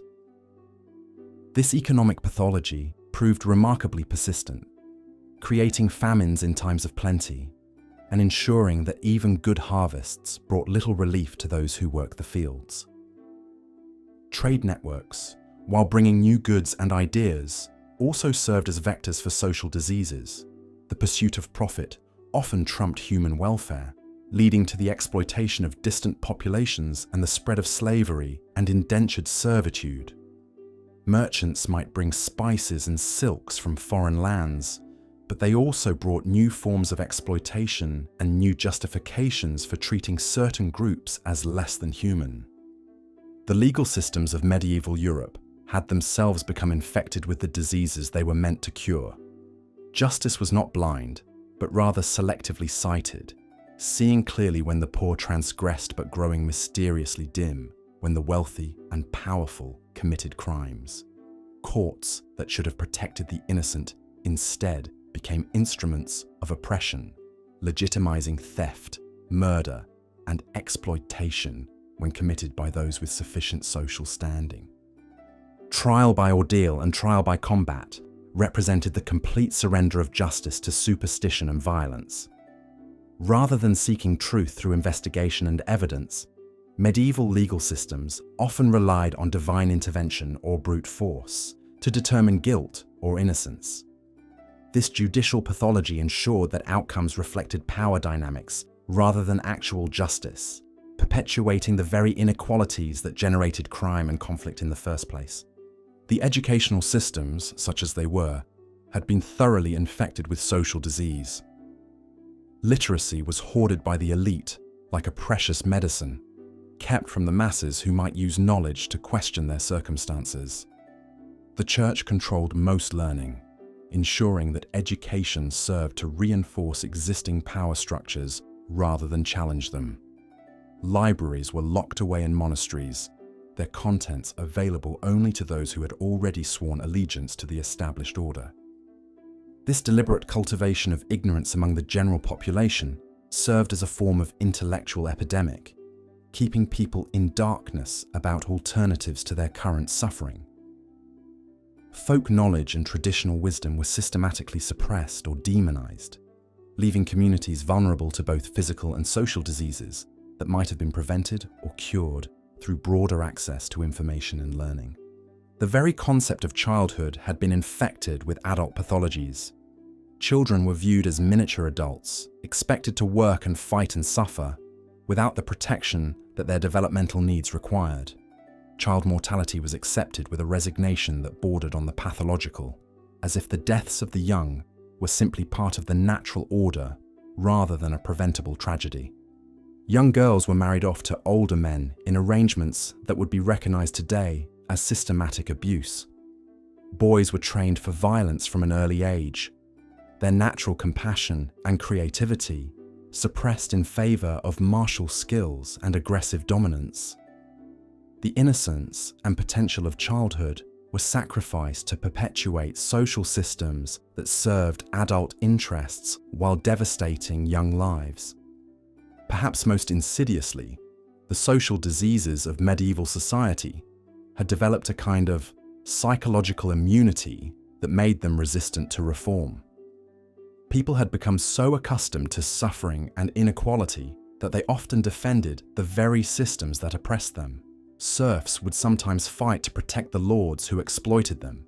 Women would enforce the restrictions that limited their own freedom. The oppressed had internalized their oppression so thoroughly that they became willing participants in their own subjugation. This psychological dimension of social disease proved particularly difficult to treat because it operated below the level of conscious awareness. People did not recognize their conditions as pathological because they had never known health. They mistook chronic social illness for the natural state of human existence, making them resistant to treatments that might have offered genuine healing and liberation. Religious authorities exploited this psychological vulnerability by teaching that earthly suffering was not only inevitable, but spiritually beneficial. They created elaborate theological justifications for inequality and oppression, convincing their flocks that resistance to injustice was actually resistance to God's will. This spiritual infection proved particularly virulent because it attacked people's deepest hopes and fears, turning their faith into an instrument of their own oppression. The merchant classes, emerging as a new social force during the later medieval period, brought their own pathologies to an already diseased society. Their pursuit of profit often came at the expense of traditional community bonds and mutual obligations. They introduced new forms of exploitation based on debt and contract rather than feudal obligation, creating different but equally oppressive relationships between rich and poor. Urban centers, growing around commercial activity, became breeding grounds for new social diseases. Overcrowding, pollution, and crime flourished in these early cities, while traditional support networks broke down under the pressure of rapid change. The anonymity of city life allowed for new forms of exploitation, while undermining the community bonds that had provided some protection for the vulnerable in rural settings. Even attempts at reform often carried the seeds of new social diseases. Crusading movements, while ostensibly religious in nature, became vehicles for violence, greed, and cultural destruction. Efforts to purify the church led to increased persecution of minorities and dissenters. Programs meant to help the poor often reinforced their dependency and powerlessness. The social diseases of medieval society proved remarkably adaptable, mutating to survive new conditions and infecting even well-intentioned efforts at improvement. Like biological pathogens, they developed resistance to treatments and found new hosts when old ones became inhospitable. This adaptability ensured their persistence across centuries and their transmission to subsequent generations. Yet, even in this landscape of social pathology, there were signs of health and resistance. Communities sometimes came together to protect their most vulnerable members. Individuals occasionally transcended their circumstances to create beauty, knowledge, or compassion that enriched human experience. Reform movements, however flawed, kept alive the possibility that society could be healed of its diseases. The very persistence of hope in the face of overwhelming social sickness testified to something indomitable in the human spirit. People continued to love their children, care for their neighbors, and dream of better worlds even when all evidence suggested that such dreams were futile. This stubborn optimism served as a kind of social antibiotic, preventing the complete triumph of despair and keeping alive the possibility of eventual healing. Women, despite systematic oppression, found ways to preserve and transmit knowledge, particularly in areas of healing and midwifery. Their informal networks served as alternative channels of communication and support, creating spaces where different values and practices could survive. Their resilience in the face of multiple forms of oppression provided a model for resistance that would inspire future generations. Religious mystics and reformers, working within and against established church structures, kept alive visions of justice and equality that challenged prevailing orthodoxies. Their writings and teachings, often suppressed or marginalized in their own time, planted seeds that would eventually grow into more comprehensive challenges to social disease. Even the emergence of new social classes and economic arrangements, however problematic, created cracks in the rigid hierarchies that had defined medieval society. Merchants, artisans, and professionals developed their own interests and perspectives that did not always align with traditional elite values. These emerging groups would eventually provide the social base for more systematic challenges to medieval pathologies. The diseases that afflicted medieval society were not merely historical curiosities, but rather warning signs of what happens when human communities lose their way. The social pathologies of that era continue to echo in our own time, reminding us that the struggle for health and justice is never finally won, but must be renewed by each generation. The medieval experience teaches us that social diseases, like biological ones, require constant vigilance and active treatment to prevent their spread and recurrence. Understanding these historical patterns of social sickness can help us recognize similar pathologies in our own time and work more effectively to create healthier communities. The medieval world's legacy is not just one of suffering and oppression, but also of the persistent human capacity to imagine and work toward better ways of living together. In studying their diseases, we learn not only about their failures, but also about the enduring possibilities for healing and transformation that exist within human society. As the plague's shadow lifted from the medieval world, a new chapter in human understanding slowly began to unfold. The devastating losses had paradoxically created opportunities: vacant lands, labor shortages, and the gradual weakening of feudal bonds. Yet even as society rebuilt itself from the ashes of pestilence, the fundamental challenges of disease and medical ignorance remained deeply entrenched in the fabric of medieval life. Among the most feared and misunderstood afflictions of the Middle Ages was leprosy, a disease that struck terror into the hearts of all who encountered it. Unlike the swift devastation of plague, leprosy was a slow, creeping horror that transformed its victims into living outcasts, banished from society and condemned to exist on its very margins. The disease, now known as Hansen's disease, was poorly understood by medieval physicians who attributed it to everything from divine punishment for sin to corrupted humours and poisonous air. The first signs of leprosy were often subtle: a patch of discoloured skin, a loss of sensation in the fingers or toes, or small nodules appearing on the face. But as the disease progressed, its effects became increasingly horrific and unmistakable. The bacteria that caused leprosy attacked the peripheral nerves, leading to loss of feeling in the extremities.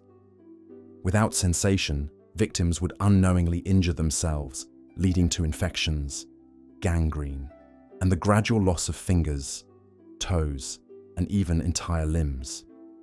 The face, too, bore the terrible marks of the disease. The nose would collapse as cartilage was destroyed, creating the characteristic leonine appearance that medieval people found so frightening. Eyebrows would disappear, and the skin would become thick and nodular. Most tragically, many sufferers would lose their sight, as the disease affected the delicate tissues of the eyes. Medieval society's response to leprosy was swift and merciless. Those suspected of having the disease were subjected to examination by local authorities, often including clergy, who were considered experts in identifying the telltale signs. If diagnosed with leprosy, the victim faced a fate that was in many ways worse than death. They were declared legally dead, their property was seized, and they were expelled from all human community. The ritual of separation was formalized in a ceremony that resembled a funeral. The leper would be brought to the church where a priest would read the burial service over them while they stood in their own grave. Earth would be thrown upon their feet, symbolizing their death to the world. They were then given a wooden clapper or bell to warn others of their approach, dressed in a distinctive hooded robe, and sent forth to live as best they could in the wilderness beyond the town walls. For these unfortunate souls, survival depended on charity and their own resourcefulness. Some found refuge in leprosaria, hospitals specifically established for lepers, where they could live together in communities of the afflicted. These institutions, often founded by religious orders or wealthy benefactors seeking to perform acts of Christian charity, provided basic shelter and sustenance. The Hospital of St. Bartholomew in London, founded in 1123, was one such institution that cared for lepers for centuries. Life in a leprosarium was governed by strict rules designed to prevent the spread of disease and maintain order among the residents. Lepers were forbidden from leaving the grounds without permission, could not marry unless both parties were already afflicted, and were required to attend daily religious services. They supported themselves through begging, simple crafts, and whatever charity they could obtain from the outside world. Yet even within these walls, the progression of the disease continued relentlessly. Medieval medicine had no effective treatments for leprosy, though physicians and folk healers attempted various remedies. Some prescribed bloodletting to balance the humours, while others recommended potions made from exotic ingredients like viper's flesh or powdered unicorn horn. Sulphur baths were thought to cleanse the corrupted blood, and pilgrimage to holy shrines offered the hope of miraculous cure. The social impact of leprosy extended far beyond its immediate victims. The fear of contagion was so great that even those who cared for lepers were viewed with suspicion. Families would sometimes abandon relatives at the first sign of the disease, and communities would drive out anyone who showed the slightest symptoms. This terror was not entirely unfounded. Leprosy is indeed contagious, though far less so than medieval people believed, requiring prolonged close contact for transmission. The economic consequences were equally severe. When a breadwinner was diagnosed with leprosy, entire families could be plunged into destitution. The seizure of the leper's property was intended to prevent them from infecting others, but it often left their relatives homeless and penniless. Some families would go to great lengths to conceal early symptoms, risking severe punishment if discovered. Perhaps most tragically, leprosy struck down people in the prime of their lives. Unlike plague, which killed quickly, or the various childhood diseases that claimed the very young, leprosy typically manifested in adults who had families and responsibilities. The slow progression of the disease meant that victims had to watch helplessly as their bodies deteriorated and their connections to the world were severed one by one. The psychological trauma of leprosy was immense. Victims not only had to cope with the physical pain and disfigurement, but also with the complete loss of their social identity. They went from being valued members of their communities to pariahs who were literally considered dead to the world. Many fell into deep despair, while others found solace in religious devotion, viewing their suffering as a form of martyrdom that would ensure their salvation. Some lepers, however, managed to find purpose and even a form of dignity within their affliction.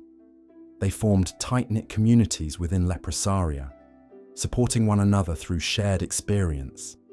Some became renowned for their piety and wisdom, with people occasionally seeking them out for spiritual counsel. A few even achieved a kind of sainthood. Their suffering transformed into a source of inspiration for others. The fear and stigma surrounding leprosy also gave rise to numerous myths and legends. Stories circulated of lepers who possessed supernatural powers or whose touch could transfer their affliction to others. Some tales spoke of leprous knights who continued to fight in the Crusades, their diseased bodies hidden beneath armor, driven by religious fervor to serve God despite their condition. The medieval understanding of leprosy was further complicated by the tendency to conflate it with other skin conditions. Many people diagnosed with leprosy may actually have suffered from conditions like psoriasis, vitiligo, or other dermatological disorders. This medical ignorance meant that some were unnecessarily condemned to the living death of leprosy, while others who truly had the disease might go undiagnosed if their symptoms were atypical. The Church's attitude toward leprosy was complex and often contradictory. On one hand, lepers were seen as cursed by God, afflicted for their sins or the sins of their ancestors. On the other hand, Christian teaching emphasized that caring for the sick was a holy duty, and many religious orders dedicated themselves to serving lepers. Some theologians even argued that lepers were blessed, their earthly suffering ensuring their place in heaven. This theological ambiguity was reflected in the varying treatment of lepers across different regions and time periods. In some places, they were treated with relative compassion, provided with adequate shelter and care. In others, they faced brutal persecution and were driven into the wilderness to die alone. The wealth and power of local leprosaria also varied greatly, with some becoming substantial institutions, while others remained little more than hovels. The gradual decline of leprosy in Europe during the later Middle Ages remains something of a mystery to historians and medical experts. Improved nutrition, better hygiene, and the devastating impact of plague, which killed many lepers along with the general population, all likely contributed to its reduction. The rise of tuberculosis, which may have provided some cross-immunity to leprosy, could also have played a role. As leprosy retreated, the elaborate social structures built around it began to crumble. Many leprosaria were abandoned or converted to other uses, their original purpose forgotten as new generations grew up without the terror of the living death. Yet the memory of leprosy left an indelible mark on medieval society, reinforcing fears about disease and contagion that would shape responses to future epidemics. The legacy of medieval leprosy extends beyond its immediate impact on those who suffered from it. The social mechanisms developed to isolate and control lepers, the medical examinations, the legal declarations of civil death, the specialized institutions, would be adapted and applied to other diseases and social problems. The fear and stigma associated with leprosy also contributed to a broader culture of suspicion and exclusion that affected other marginalized groups. For the historians studying this dark chapter of medieval life, leprosy represents more than just a medical condition. It serves as a window into the fears, beliefs, and social structures of the time. The treatment of lepers reveals the tensions between Christian charity and self-preservation, between communal responsibility and individual terror. It shows how disease could not only destroy bodies, but also tear apart the very fabric of society. As we reflect on the medieval experience of leprosy, we are reminded of humanity's long struggle against disease and the social consequences of medical ignorance. The lepers of the Middle Ages, cast out from society and condemned to live as the walking dead, bore witness to both the cruelty and the compassion of their age. Their stories, though often forgotten, remain a powerful testament to the resilience of the human spirit in the face of unimaginable suffering. Yet even as leprosy cast its long shadow over medieval society, other diseases lurked in the darkness, ready to emerge and test humanity's endurance once again. The medieval world was a place where illness and death were constant companions, where the line between the living and the dead was often disturbingly thin, and where the next plague was always just over the horizon, waiting to reshape the world once more. Looking at the provided reference videos and your detailed summary, I'll continue the script focusing on how diseases shaped medieval culture, society, and daily life beyond just causing death. Here's part 10. Yet perhaps the most profound impact of these devastating diseases wasn't measured in death tolls alone. but in how they fundamentally transformed the very fabric of medieval society. The Black Death didn't just kill bodies, it killed beliefs, traditions, and entire ways of life that had endured for centuries. In the aftermath of each plague outbreak, survivors found themselves living in a world that felt alien and uncertain. The rigid social hierarchies that had seemed as permanent as stone began to crack and crumble. When death struck randomly, claiming peasant and prince alike, it became impossible to maintain that God had ordained the nobility to rule by divine right. If the Almighty truly favoured the wealthy and powerful, why did they die screaming in agony alongside the lowliest serf? This crisis of faith rippled through every level of society. In monasteries across Europe, monks who had devoted their lives to serving God watched helplessly as their brothers died, despite endless prayers and penance. Some began to question whether their devotion meant anything at all. Others doubled down on extreme religious practices, flagellating themselves bloody in desperate attempts to appease what they believed was divine wrath. The economic disruption was equally dramatic. Entire guilds of craftsmen vanished overnight, taking their specialized knowledge to the grave. Trade routes that had functioned for generations collapsed when the merchants who maintained them succumbed to disease. Fields lay fallow, not because of drought or war, but because there was simply no one left alive to work them. In this chaos, opportunity emerged for those clever or fortunate enough to survive. Peasants who had never dared dream of owning land suddenly found themselves inheriting estates from deceased relatives. Servants became masters of households when their employers died. Women, traditionally barred from most trades, stepped into roles left vacant by their dead husbands and fathers, becoming blacksmiths, brewers, and even physicians. The psychological trauma of living through repeated plague outbreaks created a culture obsessed with death and the afterlife. Medieval art became increasingly macabre, filled with images of dancing skeletons and rotting corpses. The memento mori, remember you must die, became a common theme in everything from jewelry to church murals. People carried these reminders not out of morbid fascination, but as psychological armor against the constant threat of sudden death. This preoccupation with mortality also fueled an almost frenzied pursuit of earthly pleasures. If death could come at any moment, why not feast, drink, and make merry while you still could? The period following major plague outbreaks often saw an explosion of festivals, elaborate feasts, and public celebrations. It was as if entire communities were desperately trying to prove they were still alive. The demographic collapse caused by disease created labor shortages that fundamentally altered the relationship between workers and their employers. Suddenly, surviving peasants found themselves in the unprecedented position of being able to demand higher wages and better working conditions. Lords who had once treated their serfs as barely human property now competed desperately for their services, offering freedoms and privileges that would have been unthinkable just decades earlier.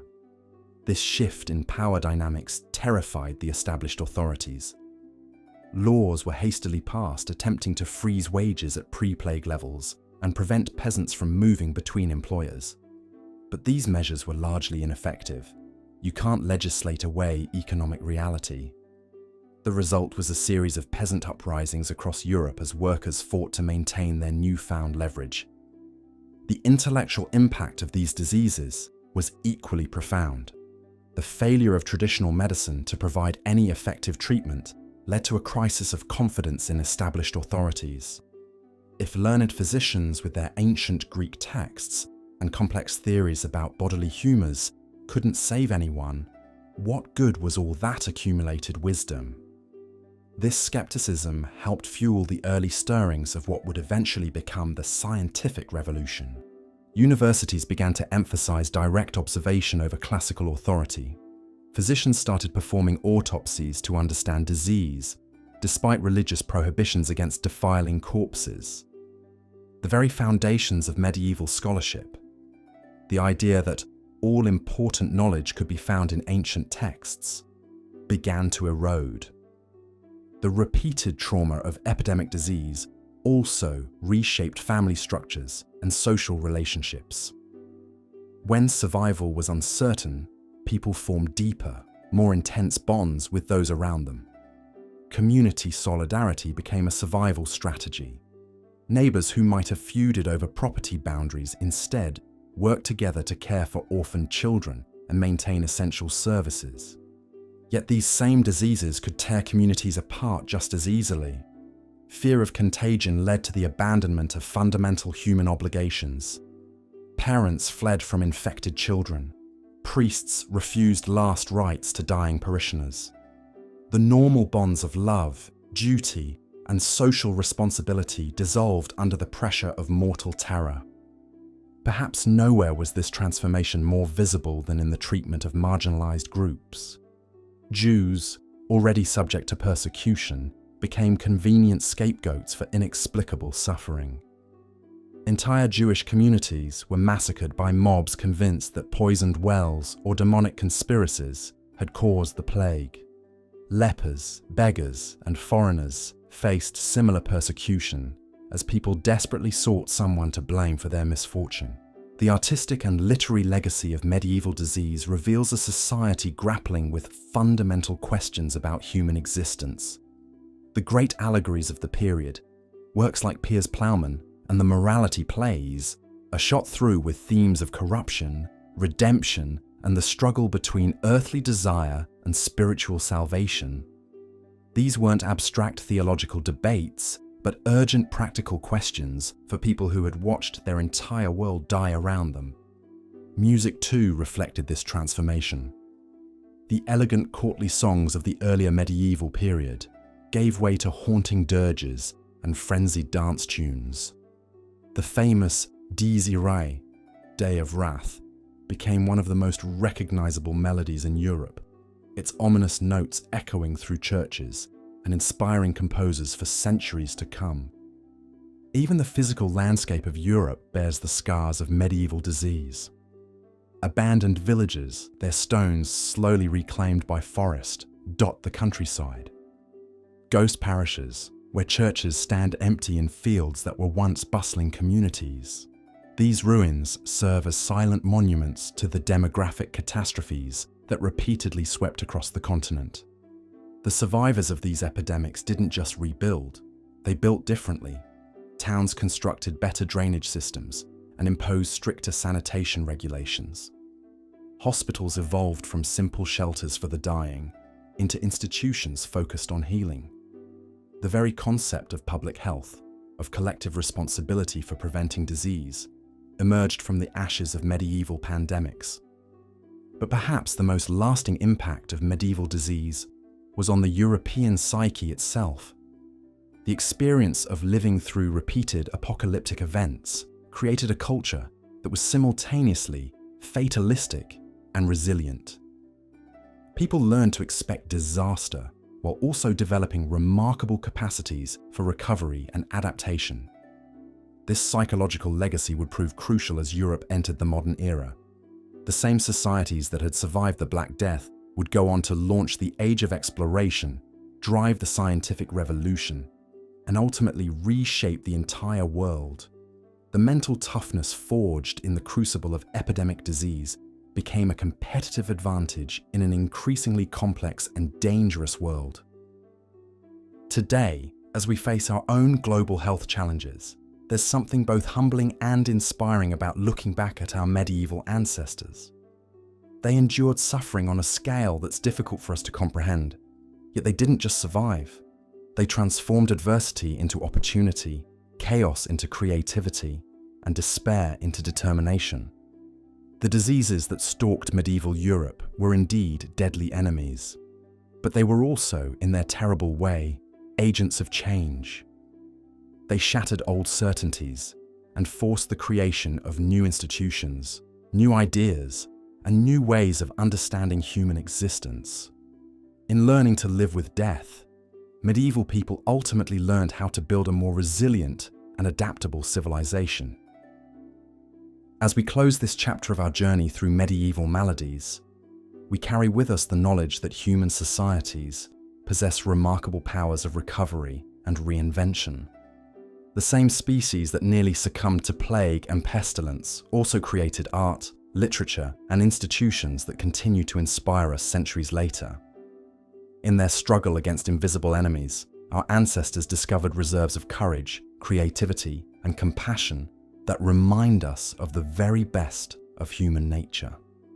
Their story is our story, a testament to the indomitable spirit that allows our species not just to survive catastrophe, but to emerge from it stronger, wiser, and more humane than before. Here's part 11 of the 12-part script on the deadliest diseases in medieval history. As we approach the end of our journey through medieval Europe's darkest medical chapters, we must confront perhaps the most chilling aspect of these deadly diseases: their role as harbingers of social collapse and transformation. The diseases we've examined didn't merely kill, they fundamentally rewrote the fabric of a medieval civilization itself. Consider the aftermath of the Black Death, sweating sickness, and the countless other pestilences that swept across Europe. These weren't isolated medical events, but catalysts for the most profound social upheaval the continent had ever witnessed. When a third of the population vanished in a matter of years, the very foundations of feudalism began to crumble like ancient stone. The rigid social hierarchy that had defined medieval life for centuries suddenly found itself on unstable ground. Peasants who had once been bound to the land discovered their labor was now precious, scarce, and valuable. Lords who had commanded absolute authority over their serfs watched helplessly as their workforce disappeared into mass graves or fled to seek better opportunities elsewhere. In England, the immediate aftermath of the Black Death saw wages double, even triple in some regions. Surviving peasants could suddenly demand not just higher pay, but better food, improved living conditions, and freedoms their ancestors could never have imagined. The Statute of Labourers, passed in 1351, desperately attempted to freeze wages at pre-plague levels, but it was like trying to hold back the tide with bare hands. The psychological impact was equally profound. Medieval Europeans had lived their entire lives believing in a divinely ordained social order where everyone knew their place.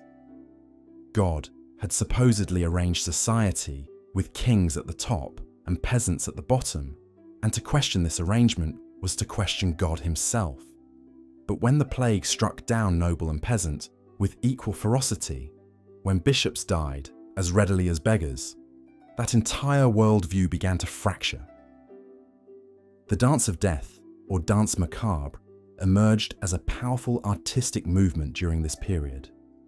These haunting depictions showed skeletons leading people from all walks of life, popes, kings, merchants, farmers, in a final dance toward the grave. The message was unmistakable. Death recognizes no earthly distinctions. This was revolutionary thinking for its time, suggesting that perhaps the social order wasn't as divinely sanctioned as people had been taught to believe.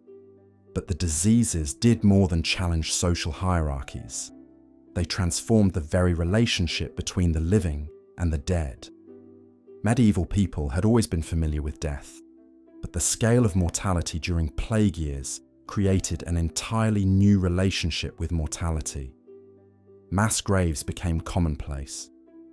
Traditional burial rites, so important to medieval Christianity, became impossible to maintain when hundreds died daily. The memento mori tradition gained unprecedented popularity during this period. Remember, you must die wasn't just a philosophical reminder, but a daily reality. Skulls appeared in artwork, jewelry, and architecture with increasing frequency. Books of hours began featuring more elaborate depictions of death and judgment. The medieval mind became obsessed with preparation for death in ways that would have seemed extreme to earlier generations. This preoccupation with mortality had profound theological implications. If God was allowing such unprecedented suffering, What did that say about divine justice? Some turned to extreme religious devotion, joining flagellant movements that practice public self-torture as penance for humanity's sins. Others began to question church authority altogether, noting that priests died just as readily as anyone else, and that their prayers seemed powerless against the plague. The economic transformations were equally dramatic. The guild system, which had dominated medieval commerce, found itself struggling to adapt to a world where traditional apprenticeship systems had been decimated. Master craftsmen who had expected to pass their skills to sons or apprentices found their workshops empty. Knowledge that had been carefully guarded within family lines for generations was lost forever. Trade routes that had connected medieval Europe to the wider world became vectors of death. The very prosperity that had allowed cities to grow and flourish now seemed cursed.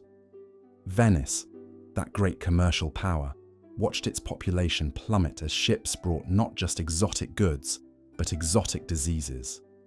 The Silk Road, once a symbol of human achievement in connecting distant civilizations, became known as a highway of death. Yet from this devastation emerged new forms of social organization. The traditional manor system, already showing signs of strain, accelerated its transformation into more modern forms of agriculture. Money increasingly replaced labor services. Peasants who had once been tied to the land by law and custom found themselves free to move, to seek better opportunities, to negotiate their own terms of employment. The rise of the middle class, which would eventually reshape European society, was directly accelerated by these demographic catastrophes. With traditional elites depleted and labor scarce, opportunities arose for ambitious individuals to accumulate wealth and status in ways that would have been impossible under the old system. Merchants who survived the plagues often found themselves in positions of unprecedented influence. Women's roles, too, began to shift in subtle but significant ways. When male heads of households died, women often found themselves managing businesses, properties, and estates they would never have controlled under normal circumstances. Some historians argue that the late medieval period saw a temporary expansion of women's economic roles that wouldn't be matched again for centuries. The medical profession itself underwent fundamental changes. The failure of traditional treatments and the obvious helplessness of trained physicians in the face of epidemic diseases led to a crisis of confidence in established medical authority. Folk healers, wise women, and empirical approaches to medicine gained credibility as formal medical training proved inadequate. New hospitals began to emphasize isolation and quarantine rather than just spiritual care. The concept of public health, the idea that government had a responsibility to protect the population from disease, began to emerge from these medieval experiments in disease control. Venice's establishment of the first true quarantine system in 1423 represented a revolutionary approach to epidemic management. The legal system, too, felt the impact of these demographic disasters. With so many dying without heirs, property law became incredibly complex. Courts found themselves overwhelmed with inheritance disputes, claims from distant relatives, and questions about whether feudal obligations died with the feudal lords. The concepts of individual property rights and testamentary freedom gained ground as traditional inheritance patterns proved inadequate to the new reality.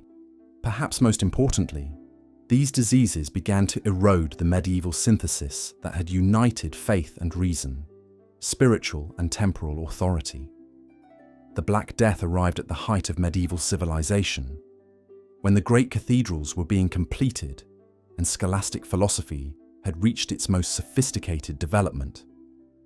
The confidence of the High Middle Ages, the belief that human reason could understand God's plan, and that earthly society reflected divine order, was shattered by the apparent randomness and cruelty of epidemic disease. This crisis of confidence would eventually contribute to both the Renaissance and the Reformation. If the old certainties could be swept away by invisible pestilence, Perhaps other certainties deserved questioning too. The humanistic emphasis on individual experience and empirical observation that characterized the Renaissance can be traced in part to the medieval experience of disease and social collapse. The Protestant Reformation's challenge to church authority similarly drew strength from the obvious failure of traditional religious responses to epidemic disease. When prayers, pilgrimages, and relics proved powerless against the plague, some began to wonder whether the entire medieval religious system might need fundamental reform. As we stand at the threshold of concluding our exploration of medieval Europe's deadliest diseases, we must recognize that we're not simply examining medical history, we're witnessing the birth pangs of the modern world. The diseases that devastated medieval Europe didn't just kill millions, they killed the medieval worldview itself. From the ashes of that devastation arose new ways of thinking about society, authority, individual rights, and humanity's relationship with both nature and the divine. The courage of those who survived these catastrophes, who rebuilt their communities and created new forms of social organization, represents one of history's greatest triumphs of human resilience. They faced challenges that would test any civilization, and not only survived, but laid the groundwork for the modern world we inhabit today. Their legacy reminds us that even in our darkest hours, human creativity and determination can forge new paths forward. The deadliest diseases of medieval times forever changed the course of human civilization, leaving indelible marks on society, culture, and consciousness that echo through the centuries to our modern world. From the catastrophic Black Death that swept away a third of Europe's population, to the mysterious sweating sickness that struck without warning, these biological scourges shaped not just mortality rates, but entire worldviews. The medieval period witnessed humanity's struggle against invisible enemies that challenged primitive medical understanding, rooted in superstition and humoral theory, while simultaneously driving innovations in public health, quarantine practices, and hospital development. These diseases didn't discriminate between peasant and prince, yet their impacts varied dramatically across social strata, often exacerbating existing inequalities while occasionally leveling social hierarchies through sheer devastation. The legacy of medieval pandemics extends far beyond death tolls, influencing art, literature, religious thought, and political structures in ways that fundamentally altered European civilization. The collective trauma of recurring plagues fostered a cultural preoccupation with mortality that permeated everything from cathedral architecture to popular literature, while survivors developed remarkable resilience and adaptive strategies that laid groundwork for modern medical practices. Perhaps most significantly, these diseases served as catalysts for social change, breaking down feudal structures, inspiring religious reforms, and ultimately contributing to the emergence of the Renaissance worldview that would reshape humanity's relationship with both science and spirituality. As we conclude this exploration of medieval Europe's deadliest diseases, we're reminded that these ancient scourges offer profound lessons for our contemporary world, where global pandemics continue to test human resilience and adaptability. The medieval experience with disease demonstrates both the fragility and remarkable durability of human societies, showing how communities can endure unimaginable suffering while emerging transformed, often stronger and more innovative than before. In studying these historical pandemics, we gain not only scientific knowledge, but also insight into the enduring human capacity for survival, adaptation, and renewal in the face of existential threats that seem insurmountable.